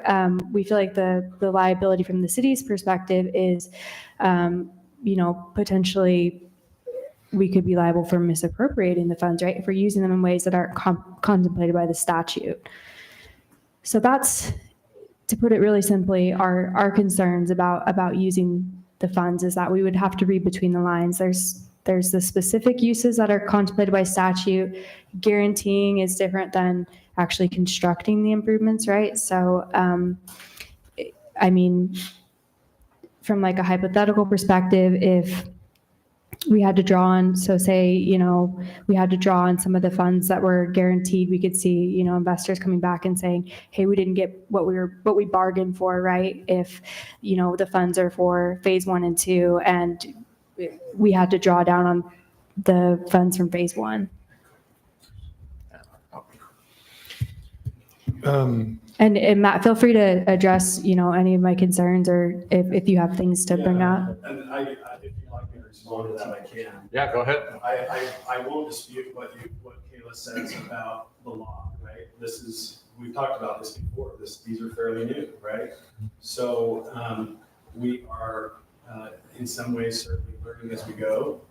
But again, I think the practice so far, and this is not just something that we have come up with on our own. We work with a large team of attorneys and professionals when we do these bond issuances. Jerry, how many attorneys? Oh, geez. Sorry. Probably 5 or 6 different attorneys attorneys represent various interests that are involved in these transactions and putting these documents together. I think we can mitigate, because I'm not discounting the concern and the question. I think it's a valid question, because I admit that the statute does not say PID funds can be used for a performance guarantee. But it doesn't say it can't either. Correct. But it does provide a list of express uses, so It does. And There's- what I would say in response to that is those express uses are exactly the purposes of the performance guarantee. And so not only will the developer or whoever is building those public improvements as they're completed be requesting to be paid from those very funds. If that doesn't happen to the extent that is necessary, then the city, we want to give the city the ability through the security agreement to do that very same thing. And that's actually not that unusual. We're actually working with a PID in Spanish Fork right now. It's called VERC, which is a very strange name, but it's an industrial park where the city of Spanish Fork has actually paid something like $12 or $15 million out of its own coffers to make public improvements. And the PID, when it issues bonds, the first payment that's going to happen is to reimburse the city for those public improvements that the city has paid for. So the idea of a city utilizing bond funds is totally within the bounds of what we customarily do. So the other thing I was going to mention, then I'll let someone else talk. But I think we can also mitigate some of the concerns by, again, looking at what the bonds are authorized to be used for. And we can show that the improvements that are required by the city fall within those authorizations. And I think that's, it may not say in the statute, you can use it to build, the extension of the off-ramp off of I-15, but it's going to say you can use this to build, improvements to public roads, and you can use this to build, public utilities, and that's exactly what this is all used for, so. Any other questions? So in phase one of the what this would be used for, what is all included in phase one? And I'd have to defer to it. Yeah, so we have in the engineer's estimate, it's basically phase one, which is 5 lots, I believe, or 4. So And there's all this- lots included that you can't use public infrastructure money for the lots, because that's not public infrastructure. Correct. So my question is are we expecting to take all of the PID money, or not all of it, the amount that's required for the bond, and cover the non-public in stuff? No. So that's going to be a separate bond issued for a separate amount of money to cover the dirt work portion of it, because The developer has to figure out how to pay. how to do that. Yeah. So this would only be for the cost associated with the public. And so like if someone comes in and they pull that grading permit to clear that land for them 5 lots, that has nothing, this bond has nothing to do with any of So that. this bond does, just so you know, this bond does include the grading of the roads and the pads for those lots. Okay, so that. And then that's it also, just like a subdivision, a residential subdivision, it puts in the roadways. Mhm. It puts in the infrastructure such from everything from water to sewer to power to natural gas, communications, everything that way. It pays for all of that. It does not pay. So let's say a hotel comes in and wants to buy lot number 1 and put a hotel on it, that hotel, say it's Marriott, it's all private funds or whatever they do to build that Marriott hotel there. So on that you're lot. saying this bond does include the Building the building the pad. The pads? pads, it does. Yeah, so It does. my question is, I mean, for sure, that bond shouldn't cover anything to do with the private portion of it. It's only the public portion. In my mind, that's because if somebody defaults and then we try to go spend public money, and I think the term is public improvement money, on private stuff to finish that portion, we can't do it. Yeah. So that bond wouldn't suffice properly to cover, if we had to move another 100,000 yards of material or something like that to get to the public portion of So- it. I have just one quick question for Matt and Kayla. Essentially, let's say they didn't want to record the final plat. Essentially, they can use that PID money as if it's private money and build the infrastructure, build the pads, build the whole thing. So the only thing they would have to bond for is wherever they're tying into Tokerville City's existing infrastructure, existing roadway, and that would be super small. We're talking probably less than $100,000 worth of a security performance guarantee bond. So because basically, we talk about that, but the only reason we are sitting here today talking about using it for that is because they want to record the plat first. And under our ordinance, if they record the plat, all of those roads become ours. And so they have to bond for that improvements inside those roadways that they've just recorded that plat. If they don't record the plat, they can go out there, take private money, they could take whatever money they need to build that.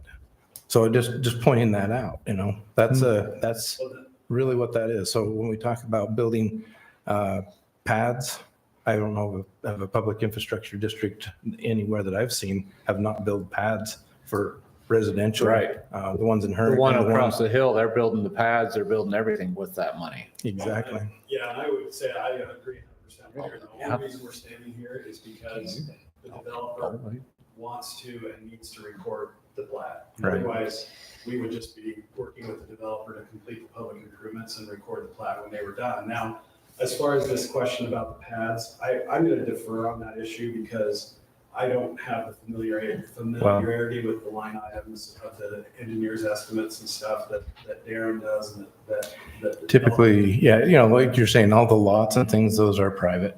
Yeah. That's as a developer owns that, he'll still maintain ownership of the lots until he sells them. Yeah. Definitely. And then the portion of the taxable income goes to that piece of property. But I need to look at our code, but I do believe we require a finished product, not a finished road only. That the nightmare of building pads after the roads are built. I'll show you 15 places in our city where we let roads be built and not build this pad for the houses or such. It's a nightmare. What Darren says about why we're here, I agree 100%. And I also agree that if we weren't here talking about this and we were just building the improvements, yes, those PID funds would be applied to those costs. Same. Now, I will say, and maybe it would be interesting to you if I just give you a quick summary of what we do to make sure those PID funds are properly applied. And it's a multi-layer process that we go through. So the first requirement that we have to meet, and I say first, the most important requirement is we have to meet the requirements of the Utah Code. The Utah Code says that before we can spend any of the PID money on any public improvements, whether it's a reimbursement, whether it's paying a contractor or anything, we have to have a professional engineer who certifies that the amount that's being paid reflects the fair market value of the improvements that are being paid for. And I'm, just so you know, I'm in the process of, I haven't received that final one yet, but I've received the pretty close to the final engineer's estimate. Yeah, so that's the first and the most important one because it's Utah Code. We have to comply with that. The PID statute, the PID Act actually defines public improvements. In fact, the legislature has even clarified that definition, I would say, in this last session. They've actually broadened it. We're actually not using these funds for everything that the legislature has said that we could use them for because they've actually added things like private power systems and private gas systems. And I don't think those are included currently in the engineer's estimate. No. So we're actually not using them for everything that the legislature this year has said we could. But that's the second thing is we make sure that what is being requested to be paid for fits within those definitions. We have a system where the party requesting payment, whether it's the developer, whether it's one of the developer's contractors, they file a payment application with us, with the district. And we have a form for that we've developed over the last few years. It's signed by them. They have to submit with the supporting documentation, whether it's invoices, whether it's canceled checks, showing what the amounts are that they're looking for. That's submitted to the engineer who's going to do the certification. I'm not talking about your city engineer, an independent engineer that does that on behalf of the district. They look at it on the ground, they sign off on to make sure that it's fair market value, that then all of that is submitted to the bond trustee. Remember, I mentioned the bank that actually holds the funds. That's submitted to the bond trustee with an additional requisition form, which is signed off on by an officer of the district. And as part of that process of doing those filings and doing that paperwork, we're also checking against the improvement reimbursement agreement that I mentioned before, which identifies the improvements that the district board has previously authorized.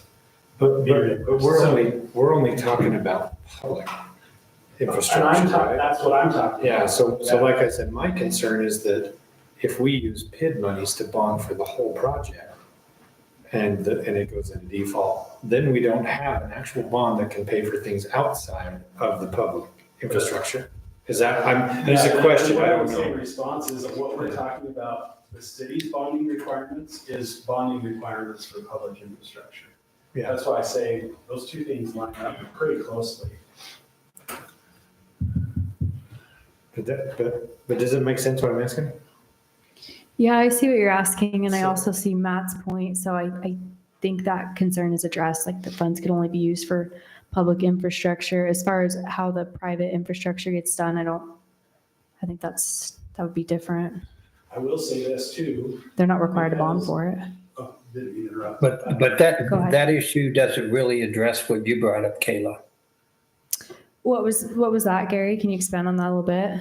The discussion that's been going on, I don't know if it's really addressed what you brought up with respect to what statute says with respect to how the money's to be used and the possibility of misappropriation of funds.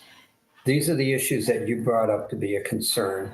Those are, at a surface level, those are our concerns. And I think we talked about this last time. So this is similar in our minds to, so typically a developer is required to put up the money to install the improvements and also to guarantee the improvements. So two separate things.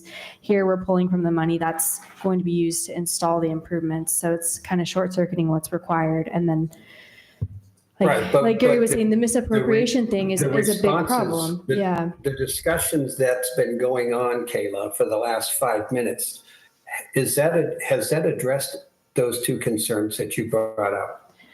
No, it hasn't. And I think the answer is there's a gap. And from a legal perspective, we're concerned about it from a liability perspective. Well, just to be clear, my response to that is, in our opinion, there's not a gap. So the PID money, if it's used for a bond, but then money's being put out every time they accomplish portion of the project, and all of a sudden they run out of funds or the ability to complete the project. So not only that, you've got your bond out there, but there's nothing left in the PID fund because you've used it to buy a bond. So Is that a possibility? That you can't complete a project because part of that money was used for the bond? The answer to that is in your ordinance. Your ordinance requires upfront 115%. Is that correct? It's going to be 110. It's It's capped 110 though. 110. Yeah. It's capped by the state code. by state code. Yeah. But I thought I heard that the project is already going to cost more than what the PID amount is because of whatever the estimates are for construction, and that the developer is already trying to go back for some additional funds. No. So I don't know that if we really know how much money the developer needs to do this Let me be clear about project. something. I think we do know because Darren has an engineer's estimate, or will have a final engineer's estimate with that specific amount. Okay. So just to be clear on that point, we know what that amount is. As far as the other question about, whether there's a gap, and again, respectfully, this is no disrespect to Kayla and Bruce. I respect them and their opinion. But this is a difference of opinion that we have. I defy anybody to read the statutes that say what PID funds can be used for and explain to me how securing those funds for that purpose is a misuse of those funds. Yeah. So again, I understand there's a difference of opinion, but Yeah, I could see both sides, on your side and your side too. And I truth, don't think, do you know which section of the code you're leaning on as far as like, do you have the citation as far as what you're leaning on to use the funds and to use them for a guarantee? I'm just curious what the language is.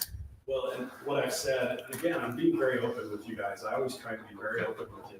There is nothing in the code that says PID funds can be used for a performance guarantee. I'll be the first to admit that. But the purposes of the PID funds are very clear. It's to pay for public infrastructure. It's pretty much a guarantee built right into the PID. Yeah, It's guaranteed to be spent on that. yeah. So Constructing though versus guaranteeing are two different things in our mind, right? And that's just a difference of opinion. Let me just give you a quick hypothetical, okay? Now, one of the things that I think your ordinance allows is if Jerry had $4 million in his pocket or whatever was required for the performance guarantee, he didn't have to go to a PID, he didn't have to go get a bond. He could bring $4 million to the city and give it to your city engineer and say, I want to put this in a cash escrow to pay for the public improvements. Yep. As the public improvements are completed, he draws on he that can draw money. on that. Yeah. Okay, so it doesn't mean he has to have $4 million for the improvements and $4 million for the guarantee, It's double the money. right? So we're actually not doing anything different from that. The only difference here is who holds the funds on behalf of the city. We're just proposing that the bank that's already holding the funds for the same purpose be authorized to do that, and that we give the city some additional legal right to access it that they Yeah. don't already have. So So one thing I'd just like to add right here, Joey, you had talked about the concern about private improvements such as building the pads. So right now, they are out there, per our ordinance, our grading ordinance, they are allowed to grade and build the pads and do things like that without, with the engineered grading plans of what they're and that's already building. bonded for. And that is bonded for. And they're not using any PID monies to pay for that grading that's going on right now. So basically, they are using their own money, I do believe, to pay the contractor to grade that, along with the bond. It's a 10% reclamation bond. So of the overall contractor's estimate or bid.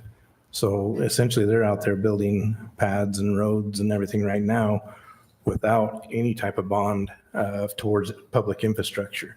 Yeah, and that's why I asked that question. I didn't know. if it applied at the So start. really, if we want to say that this is only for public use, it is. They're already out there building under their own cost. The grading. Yeah, and some of what they're spending may become eligible for reimbursement. Right. It's complete, right? But it'd be over and done and yeah. Right. And again, for example, let's say we have a security agreement that says the city engineer has to sign off on any draw to pay for completed improvements. I'm throwing under the bus No, there. that's very commonplace. Essentially, yeah, we would come to Darren and say, hey, this is complete. Yeah. We're now, we've paid the contractors, we now want to get reimbursed. Darren would look at it and say, is this valid? Is this? And we did this with the RV park. As improvements were done, JD went out and verified. I went out and verified that things were done for what was on the draw. And as soon as we said, yep, this many lineal feet of pipe was in the ground, it's been inspected, then we sign off on that draw so the contractor could get paid. I'm not speaking for everybody, but it seems like you need to show us certain things. And as a city, I'm going to follow the attorney's advice because she has some questions and they need to be answered and solved. I think he has answered them. No, he hasn't. He Well, hasn't. It's back to- From a it's back legal to- perspective, you guys have a choice to make, right? Right. You can consider our input, you can consider what the applicant has said, but we have some concerns. We have, a few concerns. So Well, are you? you certain guys right now get that to this make is the choice good? though. You're not certain that this is good. You have some reserve. I'm not sure that there's a way that we would sign off, or that we would feel comfortable moving forward with the PID funds from our perspective. I don't think that there's a way to Justin, are you eliminate the saying risk you wanna go entirely. So, against what no, they're saying? what I'm saying is a different opinion. I'm saying that, are we going to make the developers in town have a $4 million, say have a $4 million PID, and we have to get another $4 million performance bond and have $8 million when the PID guarantees every penny of that PID has to go to that development? We can't understand that, but I you're know. missing my point. It's a matter Our of, it's, attorney has reservations. Right. We need to satisfy her reservations, then we Yeah. can move forward. I wouldn't say you need to, right? It's just something you guys can consider. Well, you have to It's tell us. ultimately, as far as who gets to make the choice here, you guys get we to have make to the make the choice. choice. Yeah. We're relying on our attorney to make the right choice, to lead us down the right path. Because it is ambiguous. But are we if going they to can always, use it or no, not. and I'm not trying to be an ass, but are we always going to follow the attorney blindly? If we don't agree with everything our attorney says, can we go against him? Sure you can, but she needs to Okay. prove You what can, she's yeah. saying. And I- she's telling you that. She's saying their opinion, they don't have it in the law either, saying that you can't, and he's saying his opinion is you can. So now we've got two opinions, and both of them say that's in the law that says you can do this. And it just comes down to an opinion on, are we going to make developers have twice the money? Or are we going to, let's say, the PID money that is guaranteed to go to this be used as a performance bond? Are we going to, and they can't touch it for anything else. Is it legal. He says it's legal. They say, it doesn't say if it isn't I'm not legal or it gonna- isn't. I don't legal. want to step in something that's So- not legal. There's also precedent. Right, it has been done. President's already said. I will say though, like if something, 6 years Sure. isn't a long time in the legal world, right? Like like you said, they're still figuring things out. So I think it's a gray area. And you may not, and we just disagree, but a long time that PIDs have been around. Everything that Kayla has said is totally. Attorneys have differences of opinion all the time. The thing I would add is, I also think that respecting Kayla and Bruce's concerns, I think we can mitigate those in security agreement. Now, maybe they don't agree, but I think we can get a long way towards, a place where the city could be comfortable. But you're absolutely right. This is your decision. And what we're asking for is something that you haven't done before. Totally acknowledge that. So what's wrong with mitigating it First. first?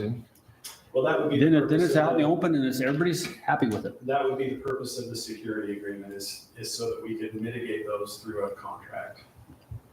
And that's what we're proposing to do. So And would that security agreement define the drawdown intervals? I think we would be free to define those how, in whatever way the parties are comfortable with. Okay. So, I think the key thing for us is the developer obviously needs the ability to draw on the funds at some point. Right. The timing of that, the mechanism of that, obviously, we would need to do what would be in the city's comfort zone. Obviously, we're going to do the same things that we always do on our end. So it would really just be a question of what additional to make sure the city's comfortable. So Would Ben- the developer be willing to amend the governing document for the PID to include something about the fact that the PID funds could be used to guarantee this performance requirement? I don't speak for the developer right now, but I Right, guess yeah. he would say yes. So. We need to take it up with the committee because I don't sway that. I mean, like you got input, but. Darren, you and Ben, your guys' opinion. You're the ones that are going to be doing this. You're the ones that are. I've seen many places where plats have been recorded before the infrastructure is done, and they usually require them to do a security, performance agreement of some sort or bond in those situations. But I myself have never done it, and I've never done it with PID funds. But it seems to me if you would have this, there's another thing called, I won't even go into it, but it's another type of, almost like a PID, where the money doesn't have to go through the city. Essentially, it's like having another funding source that would do this. If they had funding source, what is the funding source? If it was a private funding source, I have no questions at all to let them do that. I don't think this differs too greatly from completion assurance warranties that we've administered in the past with previous projects. Comfortable with the inspection process, the drawdown period. We've administered cash bonds, not escrow agreements, but it really functionally is the same thing. So I think we're familiar enough to kind of understand how it works. And then we essentially have an escrow agreement that outlines all the terms that we get comfortable with. And essentially the only difference between this and what we haven't done in the past is that we're not holding the cash in our own bank and then remitting it back to the developer. It's essentially held by the intermediary. So, And they can't spend that unless the city's signed up. yeah, we sign off on all drawdowns. Right? And I'd agree with Ben 100%.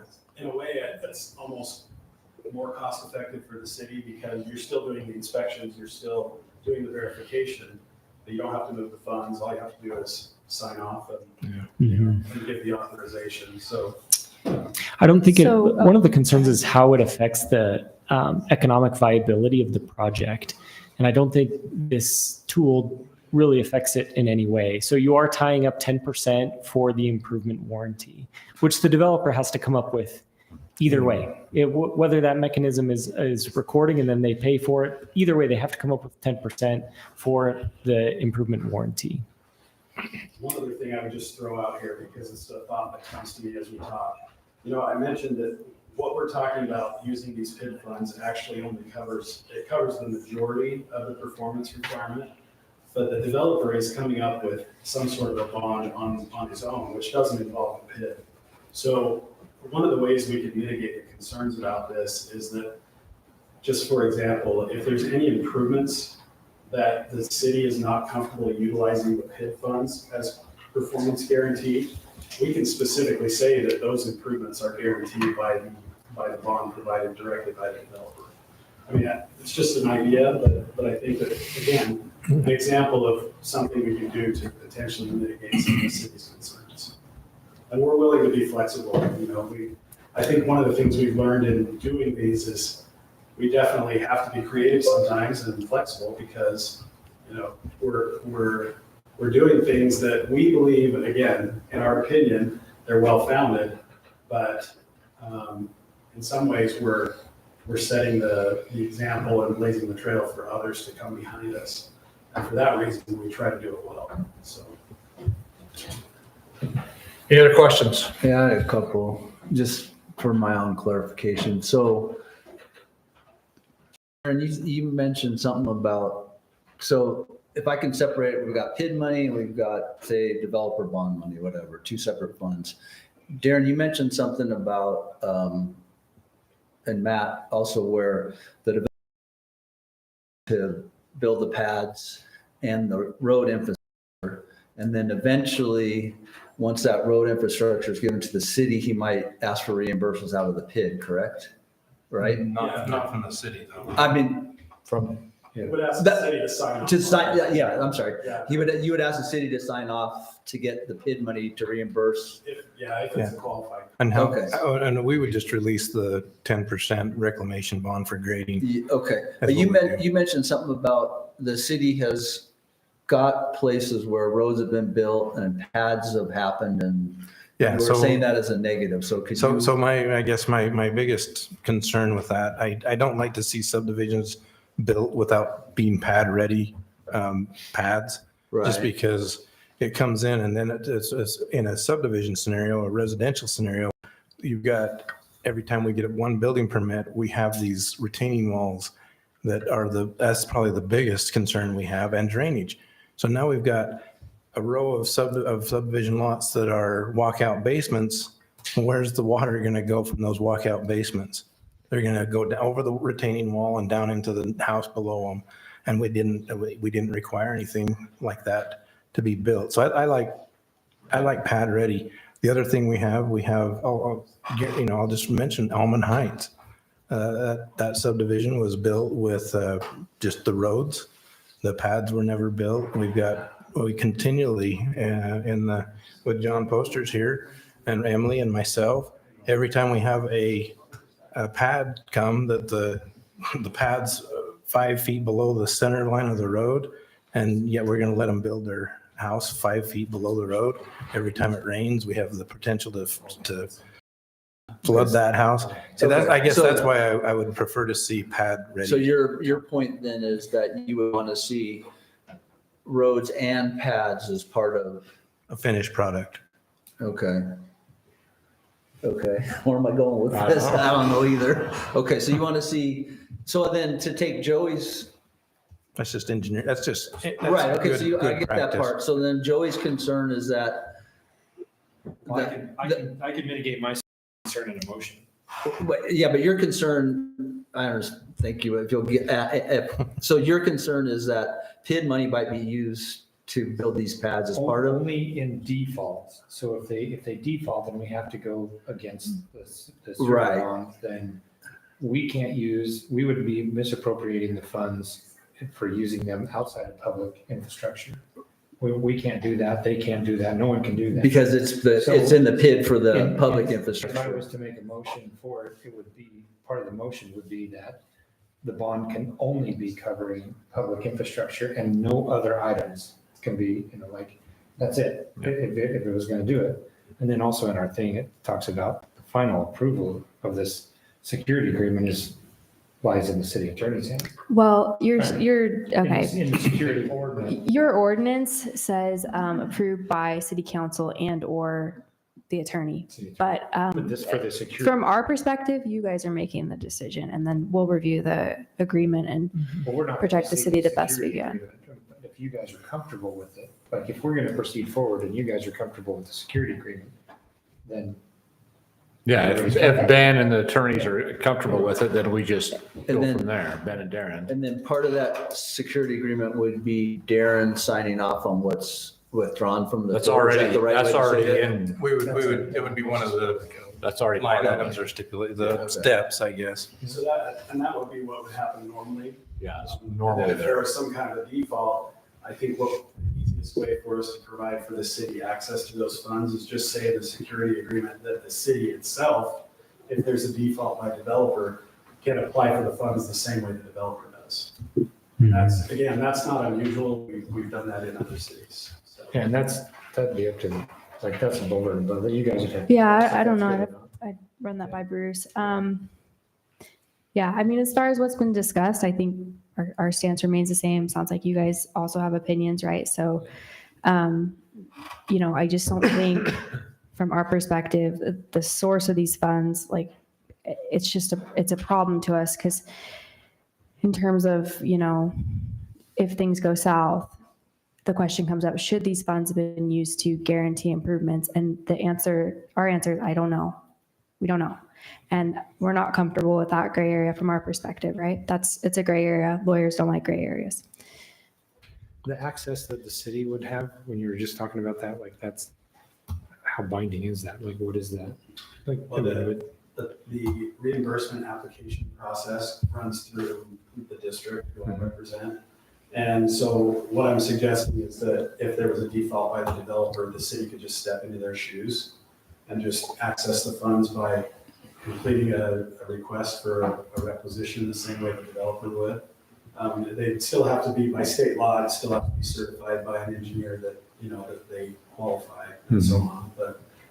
But I see no issues with that because, again, that's not unusual. It's been done That's before. not an unusual Yeah. part of this at all. Yeah, just never, haven't been part of that, yeah. Okay. So I don't think Joey, did you finish expressing your concerns about this? I did, yeah. About 6 times, I think. Okay. I can I talk must not about have it again. recognized your voice. Go ahead, Gary. Yeah. No, I had nothing to add. I just didn't know what Joey's concerns Dave, did you were. want- I didn't, in total. Okay, okay. Thank you. All right. Well, I'm not an attorney and neither are any of us are here, so I'm leaving it on Kayla. She feels uncomfortable. It's not my decision. We've given our input, right? And And it's we've got council's Darren and decision. Ben's opinions too. Are we all lawyers? I think the lawyer would have more influence on this, and I want to hear it if there's a problem or a concern that needs to be addressed, rather than us not lawyers address it for her. Do you Or, think- or your firm. Do you think your guys' This has not been done before, as far as I know, on a I don't know the track record on PIDs around the country either. So you're Not mentioned that you had done this in Hurricane, correct? Yes, with the distinction that I talked about, the The money person they- actually required us to move the money to a local bank. Again, I think that's unnecessary. You know, the security that you need and want, but again, I can't speak for you, that's up to you. And Kayla, do you think you guys could be comfortable with the security agreement once you guys work out the details? That's my question.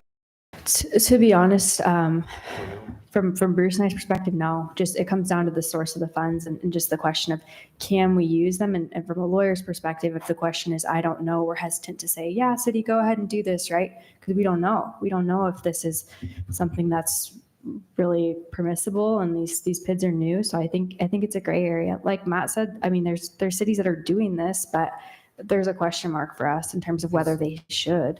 Is there anything that we can research? Has the research been completed to find that information out more? I think at this point, the research is complete. I mean, we've got this gap as far as in our minds, as far as what the PID funds can be used for. Construction of improvements, which in our mind is different than guaranteeing improvements. And if things go smoothly, it probably won't matter. But if things go south, it could matter. Well, every time we go south, it matters. I'm curious if your concern relates to the completion assurance portion and or the warranty portion, The completion assurance portion. which is directly tied to that's the what I'm construction of the talking about. infrastructure. That money is dedicated to the construction of It's the infrastructure. guaranteeing the construction, right? So different. Okay. So I guess that's something too that I think- don't make the distinction. That's between the assurance of the completion and the construction itself. It's money going to the contractors doing the work either way. They'll both. Well, as far, I mean, okay, I understand your argument. Yeah. So I heard so many different recommendations and revisions and things like this that Matt had offered and has been discussed. I'm just wondering if we just need to table this, make sure we get everything that was discussed and agreed upon or offered by the developer in writing and then look at this thing again and just table it and then tweak it out to where, you know, we would feel more comfortable that we've tightened it up Well, I don't and think comfortable somebody enough wants to spend the to money on a security. avoid not following our advice. Does somebody, I don't know if anybody would want to spend the money on the security agreement if we haven't kind of said, yeah, I think we can make it work or not. Right. Because that could be a big document. I mean. Yeah, as far as the decision that you guys make, if you guys say, hey, we want to move forward with this, then we'll draft the agreement and we'll do our best to protect the city. If you guys want to table this and have us, Bruce and I talk with Matt further or any of those things, we can. I doubt our stance will change. Jerry, go ahead, or Matt, one of you, both of you. I was just gonna say, we would offer to prepare the initial draft of the agreement to mitigate costs and time to the city and the city attorneys. Obviously, they would have full, reign to comment and revise and so forth. But whether prepared or not, the city will be comfortable with it. But the attorneys, have you guys ever dealt with the PID? Bruce has, yeah. This idea of using the PID funds to satisfy a performance guarantee, that's new to us. That's not something we've dealt But with. it's documented right in the document that we use. I mean, it's set up right now that if the developer goes out, the PID document itself is set up so that someone else can step in and complete the project using those funds. So it's, you may, tomato, you're not comfortable with the tomato, we're comfortable with the tomato. I'm looking at, boots on the ground. We want to make it work for the city. But, I feel bad that the city or the city attorney dumped it on you guys to make the decision. I do believe that. So we didn't dump it You on, kind of did. Procedure calls it. Never Okay. mind. I don't mind it. Anyway, your staff has dealt with a lot of stuff. So I want to do what works here. Thank you. I will say, if your code says that the decision should be made by city council and or the attorney, we're going to ask for council's input and it's going to be, council's decision. we interpret that to mean you guys make the decision, we'll bring it forward. Ben? I just, when I think about the path to a solution to satisfaction, to satisfy Bruce and Kayla's concerns, correct me if I'm wrong, Kayla, but would the only path to a solution be state code clarification of including completion assurance as a appropriate use of PID proceeds? That's a perfect fix, right? That's not going to happen, but that's a perfect fix Right. in our mind, right? Is that the only Somebody fix? litigates this and we have a solution and the code's updated. Okay, Yeah. so either state code modification or it's Case litigated. law, Case yeah, law. it's litigated and we know which way the courts go on this. I would just add that that's a fairly large hurdle. Absolutely. In order for our city attorney to be comfortable with that.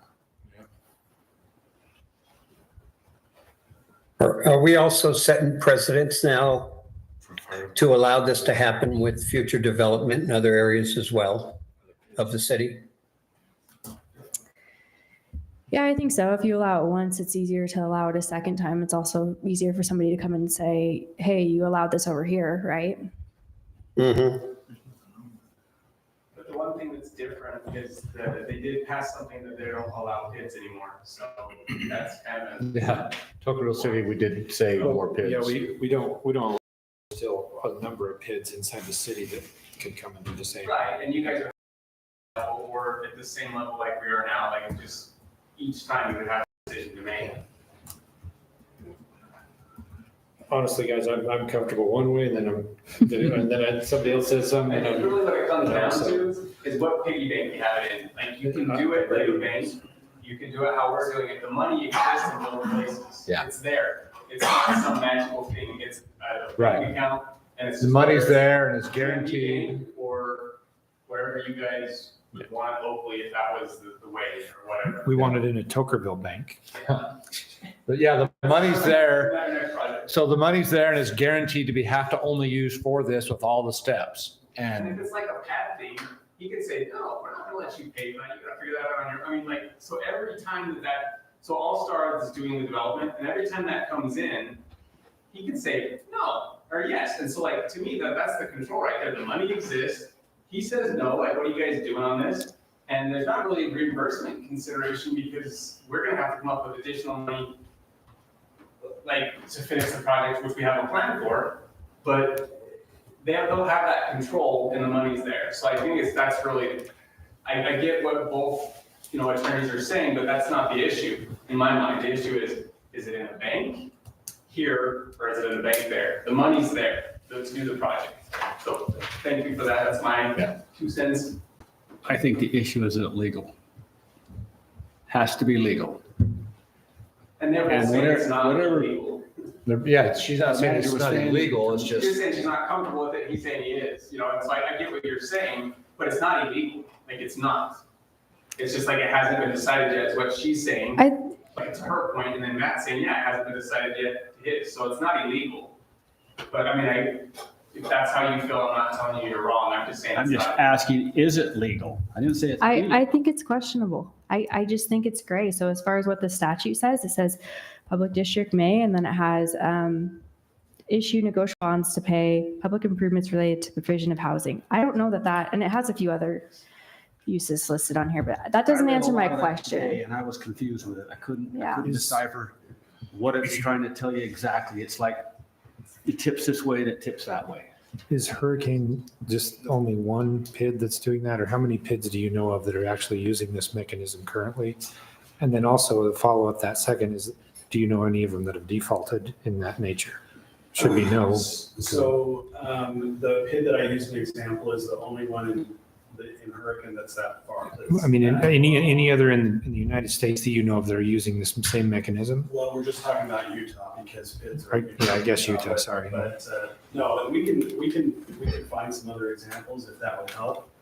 To answer your question about default, I guess my question. Well, I guess my question was, or the second portion was with that same mechanism in place, using the PID funds as the surety bond and then default. So if you only know of one, then that question is, or that answer is probably no right now. So I guess the way I would have to answer that is we don't have any developers that have defaulted on their Yeah. So- on their subdivision yeah. improvement applications. And so that hasn't really happened.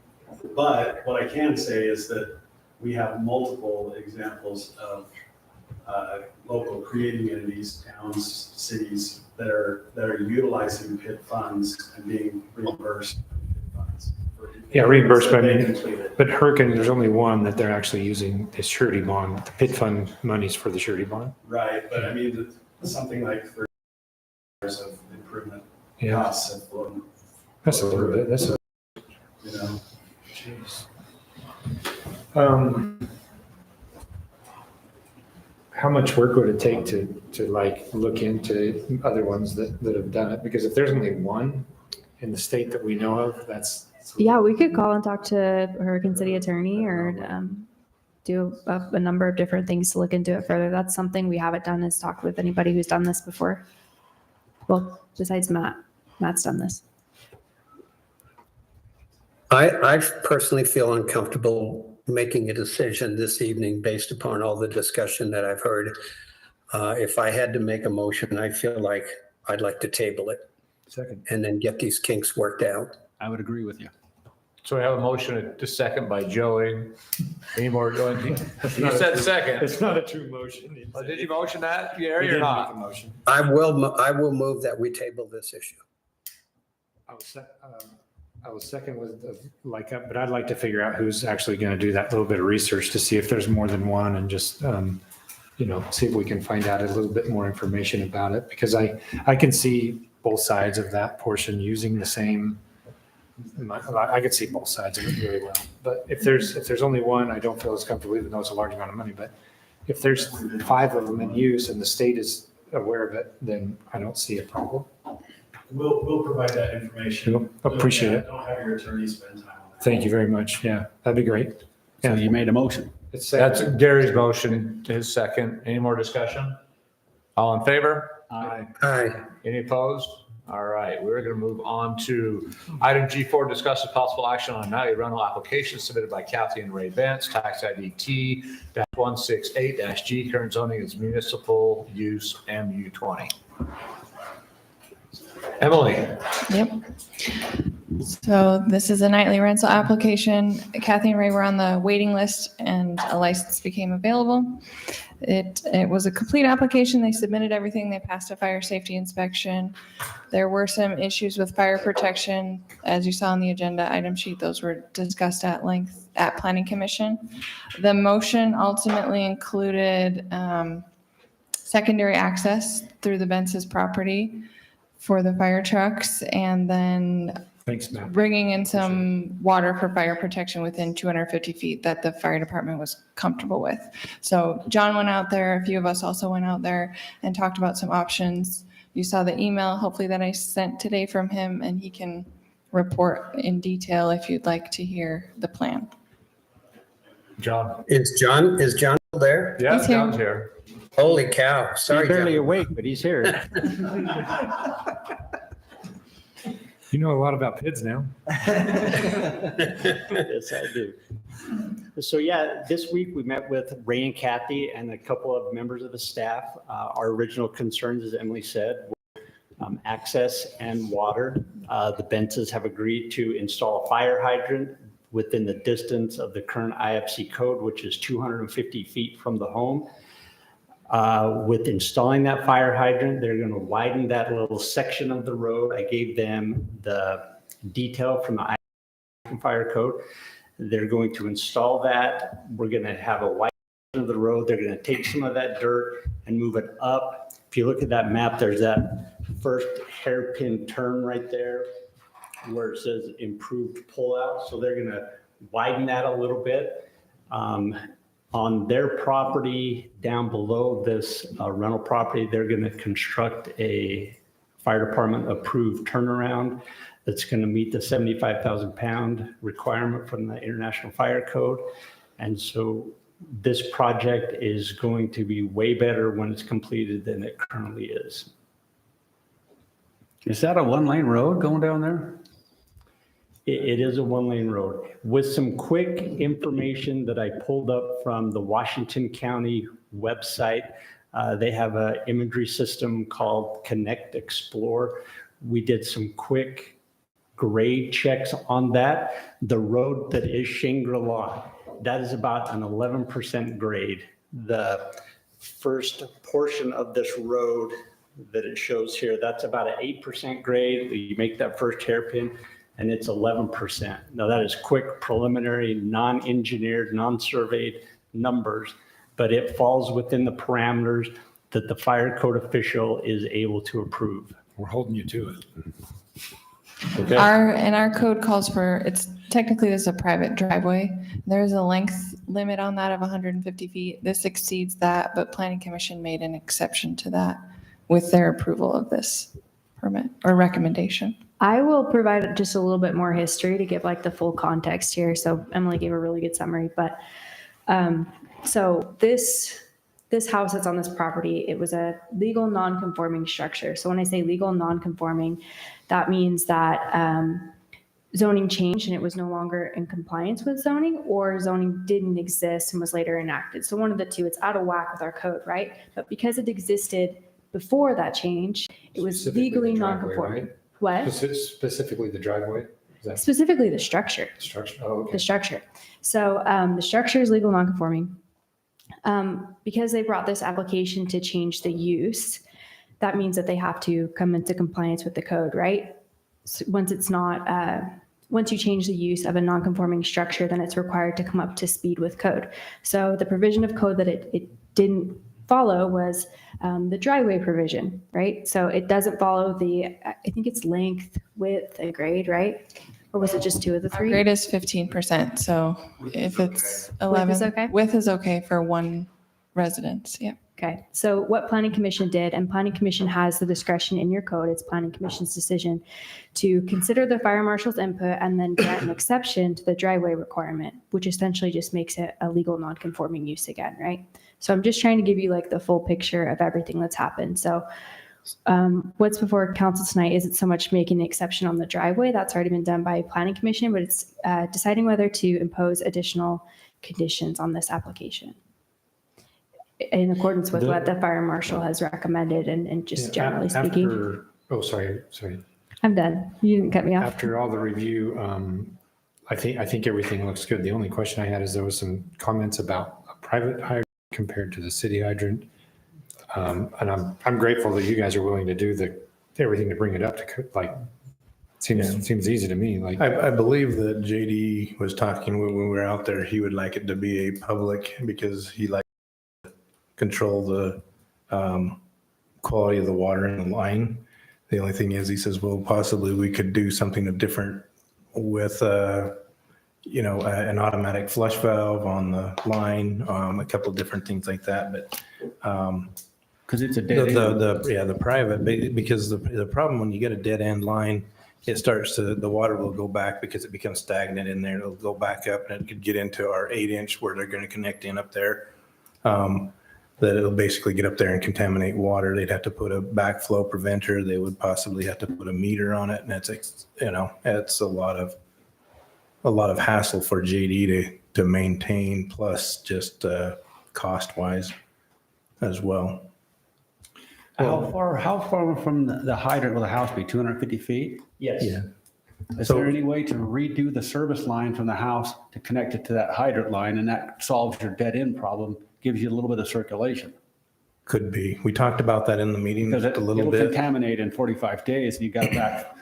Is it Tocqueville that's going to go down and back? Other than here is the thing is we like the meters to be in our right, not having to go down through somewhere on an easement and try to find our meters. But we do have that scenario in specific places, specifically even down by the Litchfield, down at the bottom of Litchfield or Shangri-La Road. I don't want to call it property because it's not really his on that area. But essentially, we do have that scenario. But I don't know exactly what that would cost, what that would involve as far as hooking onto the meter or the fire hydrant, like you're saying right there, the lateral of the fire hydrant, and it would Put keep the meter at the house. Yeah, the meter would be at the house. But I don't know if it's going to be private. Tocqueville can't go down and flush it every 30 days. Right. And that creates a mess. Yeah, that was JD's concern, was if it's private, it could get stagnant and go back up and contaminate water in our water line. Well, I don't think the Bences want stagnant water near their house. No. either, So there's got to be a way that we can Well, solve the that super easy. the 8-inch or the 8-inch or the fire hydrant line would be stagnant because they're just not using it. Yeah, It's not there's going got to be a anywhere. way though that we can. There is like Wayne's talking about there. Even putting that fire hydrant, I mean, it's safer for everybody down there. It is. It's not just Mhm. it's a public safety. It's better for the city. Yeah. And Even just, though it costs a little bit of time. Is that just so you guys know too, some of the, possible? what's that? To put it there. We asked Ray if that is possible. So if Ray wants to come up and speak about it, he had agreed to do this, as well as work with, so he would agree, because we want engineered drawings to make sure that things are working well, that we're not getting, Yeah, different things that don't work. And then we could possibly, that's the only mitigation I can see. reroute that lateral to that house. I don't know where it comes off. I know it comes off the top right now somehow. Originally, if you look at where the driveway even starts, water line runs right over there. That's actually shorter than where the house is right below that. Yeah. So if you step over to that edge, the house is right there. And that would be considerably shorter. But that doesn't eliminate the dead end though. The dead No, end. it would be on the city's line. No, with the No, we're hydrant, talking when you about run a the dead hydrant end. down to the 250 feet. From where you tee into the new 8-inch line that the city has, it'll come down, whatever, let's say So that's if we 200 didn't go feet. down and we just took it right from the road, Oh, we would be within less than 100 feet to the house. The house is right there. I don't know how that works for you guys though, as the But fire. what we decided, because it would be cheaper, less expensive, but we thought if we brought it down, which is gonna cost more money, then we cover not only the house, but we cover all those woods. And those woods are a potential fire problem. They are. I was asking you how, we got to mitigate the dead end. Yeah. It can't be a dead end there. It can't be. Well, I don't know what you can do, because I'm not. We could, so what you're talking about there, Wayne, I think we could have, Ray has already discussed that he would be willing to have it engineered. We could have them tie the existing lateral into a new lateral and off of the fire hydrant, and that way it would keep the water circulating. We'll do whatever you require for us to do. Another house? No, just what you talked about, putting a lateral off of Run the. down that road with the service. Yeah. Yeah, that's the cheapest mechanism to mitigate that problem. So it'd be just basically you'd come down with the fire hydrant, past the fire hydrant, on that line you would hook on with a new water lateral, 3/4 inch lateral, come down to the house. You need to get the water for the house. Yeah, so that it's always recirculating. Oh, I see. Every We don't time have you turn your water. tap on, Yeah. it's pulling water past Every that time they hydrant. flush a toilet in and every time you use any water in that house. So we it's would moving bypass water. existing water line. is Yeah. what you're saying. Or connect into it wherever it's easier. You don't need to go all the way to the house. They usually tie in 1 foot on the 6-inch line back from the first mega lug. We'd be willing to do that. Yeah, Because I exactly. think JD had a problem with the dead end. Yeah, well, we've all had the concern with the stagnant water and dead end.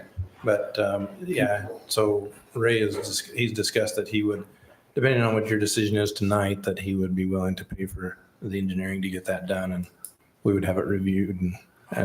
We just have to incorporate it into this. And then also, is the tower non-conforming or what? I remember. There's making nothing about the 6 tower. comments about it. Yeah, Or the that tower. radio tower, Yeah, I like, brought that up. I said, I'd like to see if we can get this resolved somehow. I was told to wait till Ben was in the transition between Afton and Ben. So I brought that up the other day and I said, I'd like to go ahead, if possible, and see what we need to do about that. But originally the city said to build it. Well, one of the city councilmen told me to go ahead and build it. it's just one city council member Yeah, can't really give you and approval. Unfortunately, we weren't sophisticated enough to know Yeah. that you had. And he wasn't able to tell us that. Yeah, so I'd like to get that resolved, get that taken care of. So the tower, I'm saying this because I was on the planning commission at the time. The tower is on 2 separate parcels of property. It spans 2 different pieces. And so if it's in violation of the setbacks, it's also in violation of another setback closer to the road. The only way to make that tower legal is tear it down and move it. Or Transfer. city council do some type of a variance, say, okay, we're sorry that you didn't come get a building permit. We're sorry you didn't get it inspected. We're sorry that you built it wrong. We'll let you keep it there. So when it came, That's the only way to solve it. what did it come to planning commission for those? What was? Ray came to the planning just, commission you to came see to try to about solve We it. tried to follow rules, and when we moved to the city, we were told the bypass was coming someplace else. We were told. Oh, we don't want to bring that up. No longer here. We're That we were told, you know, you're Keep told it on things and the- you. The bypass road's been on the map for years before we ever bought the property. And everybody knows you get a building permit before you do. So is there a way to move So- the property line? Could you move a property line to fix the the tower? We're I'm not just- gonna solve I it know. here, but part of the Yeah. So motion, we'd part of the- like to get this resolved. yeah, part of the motion could be that they bring that in compliance. So, okay, this issue's new to me, to be honest. So are you saying that there's a cell tower on this, on this property in particular? Is that, okay. And I Okay. offered earlier to take it down. I vaguely remember it, so I was trying to find out the details, but I mean, whether, you know, that you guys have worked through all these other problems and are willing to spend a lot of money to make them right. I don't think you're not willing to make that one right, whether it's removal or whatever. But if that's another non-conforming thing, then that's part of the same thing, is everything has to be brought into compliance, correct? Right, I would agree with that. So, I mean, we could make a motion saying that would be part of, is bring that into compliance, however you guys do it, but it would suffice, and whether you had to come to a variance or whatever it was, I don't know, but we could kill all birds with one Well, stone. it would be very expensive. You know, that tower costs close to 100,000 to put that. I mean, there's concrete, we comply with the rules on how to put a tower. That's right. And there is no That's other not what I'm place to saying. put it, because that's at the peak of the driveway. You just said you was willing to move it before. No, well, if I could, there's no place to move it up there. We'd have to go down in the valley and then we wouldn't get. And you own the properties on both sides, right? We own both properties. So you could, I mean, you could Combine the. combine the property, combine that thing, Or do a lot or line. a lot line adjustment adjustment and or. Just to so get the you- variances to work and. Right. There was also a conditional use permit started a while ago and it was tabled, the notes say. I'm not sure why, but we could look into that. Probably because of that property issue. If it And that is a suggestion conditional was made use. to them, Yeah. because they got the one house on 8 acres, they could take 2 acres off of that, put it on the other one. That would then move that property line, this, you Bring it know, into north and compliance. south or whatever it is, to make that in compliance, but it's still too close to the road, the setback there. But that's much better than at least being completely in compliance. I'm not opposed to what they're trying to do. I just think that this is a problem that needs to be resolved. And like Kayla said before, you start just saying, yeah, well, we'll just let you do this, and now you're setting a precedent for somebody else. Let's just resolve the problem. As far as how that issue is corrected, like I said, this is the first time that it's come to my attention. So I don't have, like, without looking into it and thinking about it a little bit, I don't have an answer for you right on the spot on, like, how would they bring this into compliance? What Well, I would be mean, needed? I just don't we have don't an have to come up answer. with a Yeah. solution. We can just Yeah. make it in the motion that they bring it, you know, it's pending on that bringing into compliance also, however it happens.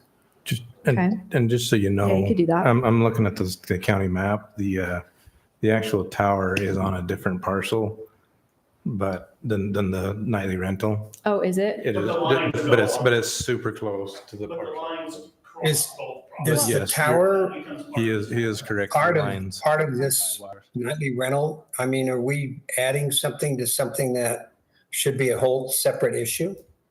Well, good question, Gary. I think, I can't remember who brought this up, but as far as when you have a legal non-conforming use and then you want to change the use, then you do need to come into compliance with city code. So I think that's why this issue is forefront right now, is if there is a cell tower that doesn't comply with code on the property, then I think it's relevant to bringing the entirety of the property into compliance with code.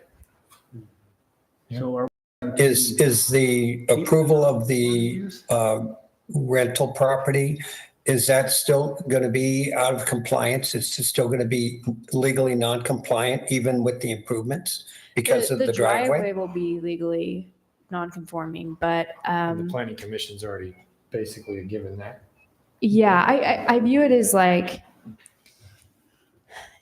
you have the discretion in your code to make an exception to the driveway provision. I don't know that you necessarily do with this cell tower. Like, this is new to me, so I don't know all the specifics, but if it fails to comply with city code, then I think it should be required to come up to the code if you're changing the use, right? This wouldn't be an issue if the use wasn't being changed. That's when this comes into play and you have to bring it up to city code. Well, the use isn't really being changed though, is it, for the vacation rental? It's still going to be legally non-compliant. So when I say use, it absolutely is changing. So it's currently being used as single family residential housing and it's going to be used as a nightly rental. Those are different things.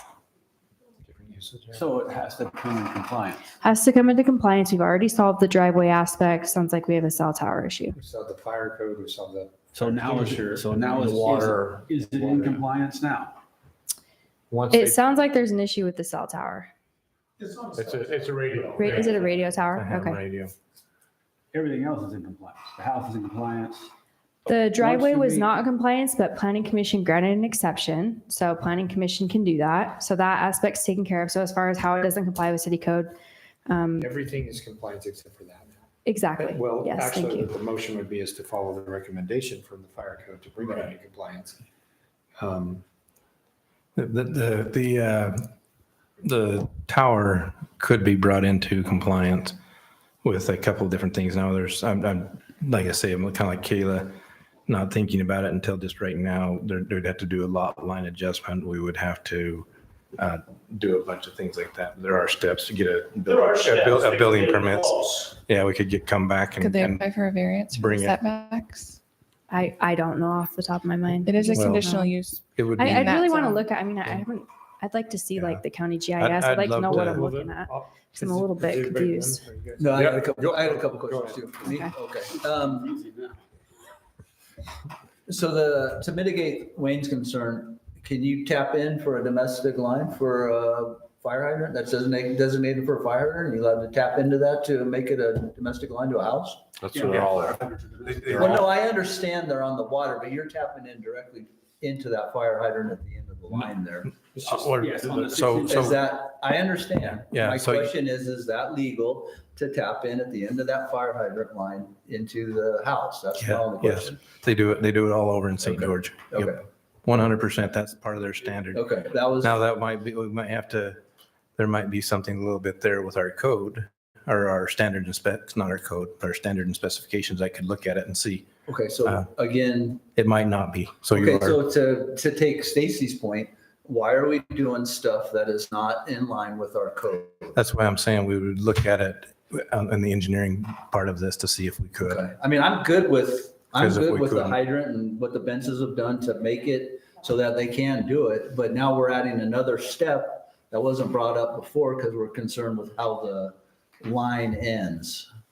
So Right. if that's an issue, I understand that. But if we're doing something that's going to be in violation of our code again, I'm against that idea. I'm in favor of what the Bences have done. Yeah. So that's one concern I have. The second one I have is, John, we were talking, I think when we were all out there, there was a discussion about road base Woods. through your, through the woods, through your property. So there was a secondary access.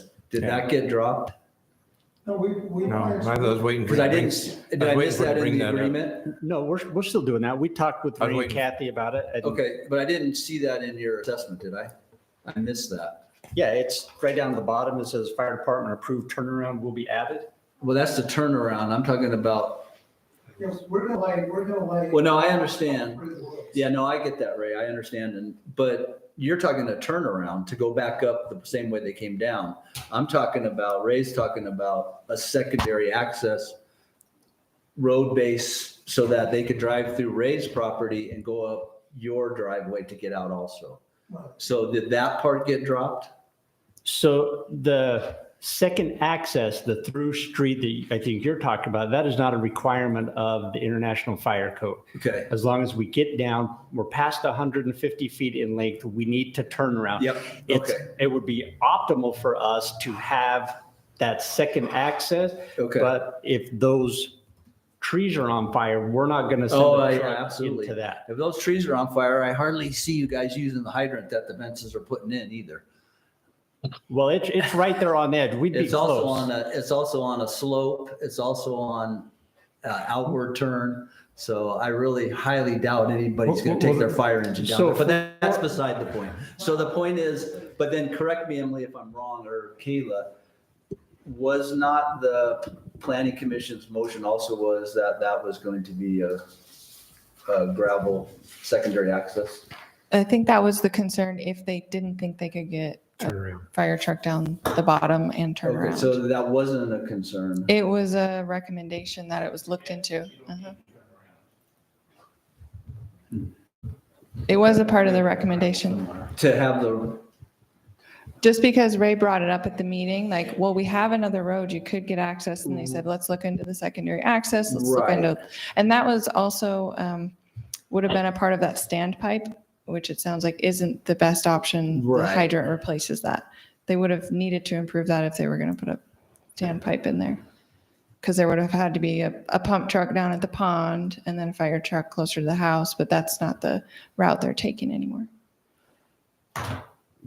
no, see, because it says right here at the bottom of our agenda item sheet, under, ultimately, the commission voted unanimously to recommend approval, subject to the fire department's conditions, and added a requirement to establish a secondary access route and install a standpipe with a hydrant or hose hookup to ensure water is available within 250 feet of the structure. So it's and, it's not either or. So it says they added a requirement to establish a secondary access route. And so we're not doing the standpipe because the fire hydrant alleviates At that time, the So- conditions were different from the fire district too. So this is a different. But this talking- is something that the planning commission, They did, but in the meantime, after you guys went and met, they found another solution. And I mean, to me, as long as they're in compliance with the fire code, I don't care. well, I understand that. Which but- option they do. And I hate to say that, and we're talking about a bunch of stuff that it's a recommendation from the fire again. Like if they meet the requirement, they meet the requirement, Well, right? yeah, the fire department's conditions were previously that they would approve it, but they could rescind that approval. They can rescind it, but now. Until they went back and fixed it. But this what the planning commission added was that there should be a secondary access route established. So if we're concerned about safety and everything else, and we're concerned about the steepness of the road, we're concerned about fire, et cetera, then it seems to me that the secondary access route, including all the stuff that the fire department has proposed, but this secondary access should also be another viable. John, correct us. So did you say that you needed the second, but you had to turn around now and you guys can turn around and come back out and the road's not too steep? So you don't need the secondary access, or are you saying, That's correct. We do not need a secondary access. Yeah, and I'm not talking about the fire department. I'm just talking about anybody down there. So the nightly rental will have another access way out. That's right there on their It's on their conditions. It's on there is it not? It's right there. I mean, if I'm not reading it right, tell me. No, the department's conditions. That's their added a recommendation. requirement to establish a That was what secondary access route. That's what the planning commission recommended. It's a recommendation to the city. Okay, So so- we've solved another problem after a recommendation. We can override, overrule. You can say whatever you want about Well, their I motion. understand that, Joey, but I'm thinking, my interpretation of what the planning commission was saying is they want a secondary access regardless of what the fire department. I don't think there was changes any it. turnarounds involved in that previous to the planning commission. So that was their solution, is get the secondary access, because then you don't need a turnaround, and then put the standpipe in. The fire code didn't have anything in their original meeting about having a turnaround. So, I mean, it's. So Todd, it would be the city council's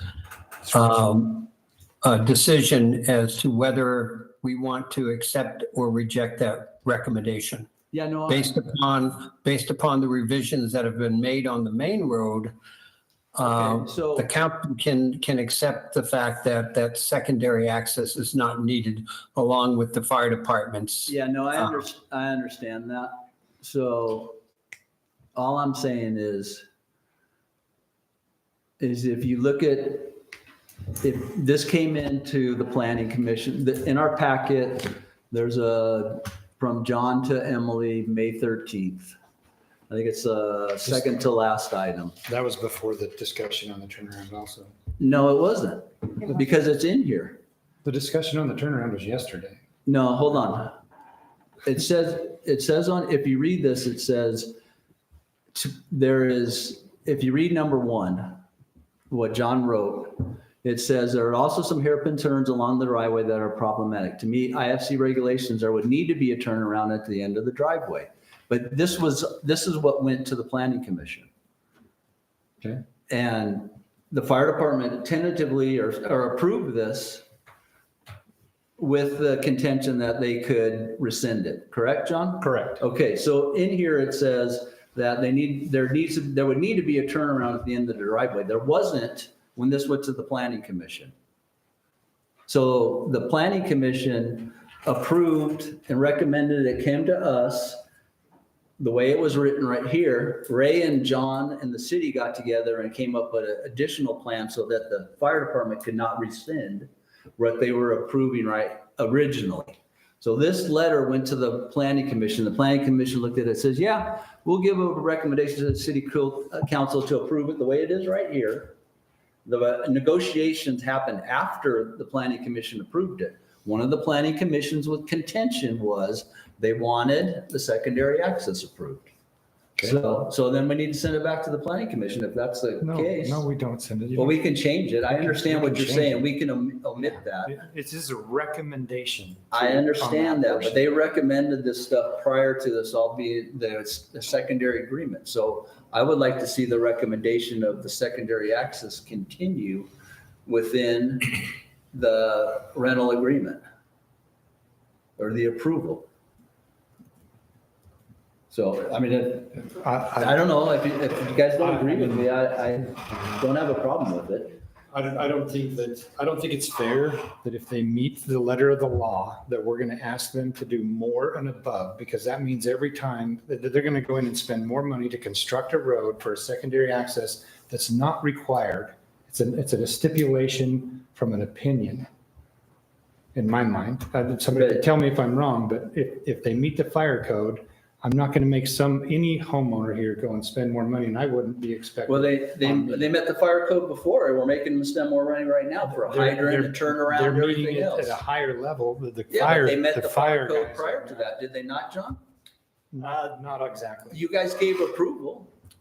We did with You some, gave approval. There's a letter in here that says you gave approval the way it was before. So we're still making them expend a whole lot of money to use your argument. But this is an additional expense that's not required. Right. Well, so neither is the hydrant. No, it is to be. It isn't, in because- accordance with the fire code, or put the standpipe in. Well, you read John's letter and they approved it. The original letter. I'm not sure what we're trying to, we got a hydrant, we got a turnaround, we got everything that we need. We did, you are correct, we did approve that prior to that stuff. Ray and Kathy were gracious and brought their property fully in compliance. We got more than we bargained for. We got everything that we hoped we would get. And part of that also was Ray said he would gravel brace the road. So, Right, Ray? To the turnaround. a part of the concern. So I thought you said to go all the way through, so a secondary access. No, did I miss? That was before we had a fire hydrant and No, the tank. we and would the put turnaround. we would put rocks through the woods. We talked about that. No. But what we tried to do was we knew they gave us preliminary approval before. We wanted to improve on this, okay? We felt like if you're uncomfortable with it, what can we do to make this better? So we came up with the idea about bringing the hydrant down and all. It wasn't that it was forced on us. We know it costs more money. But we feel like we were trying to make it better.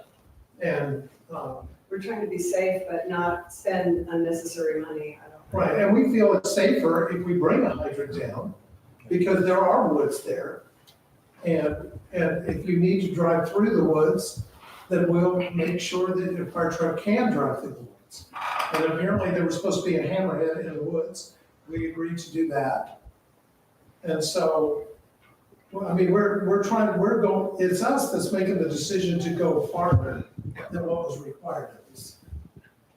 Because we felt like, well, we don't want to be unsafe. As far as what's required from a legal perspective, it needs to comply with fire code. To be truthful, John's probably going to know fire code better than me off the top of his mind. I know that the hydrant's required within 250 feet of the building. I know that I think turnaround or secondary access is required. I don't know off the top of my mind, like if you can have a turnaround and not secondary access, if that's sufficient. It sounds like it is, but maybe you It can 100% is. Okay. I think in planning commission discussion went that way because no one who knew fire code well enough was there. And so we were talking about options, and one of those options was fire protection from the pond, which is the gravel road is how you get to the pond.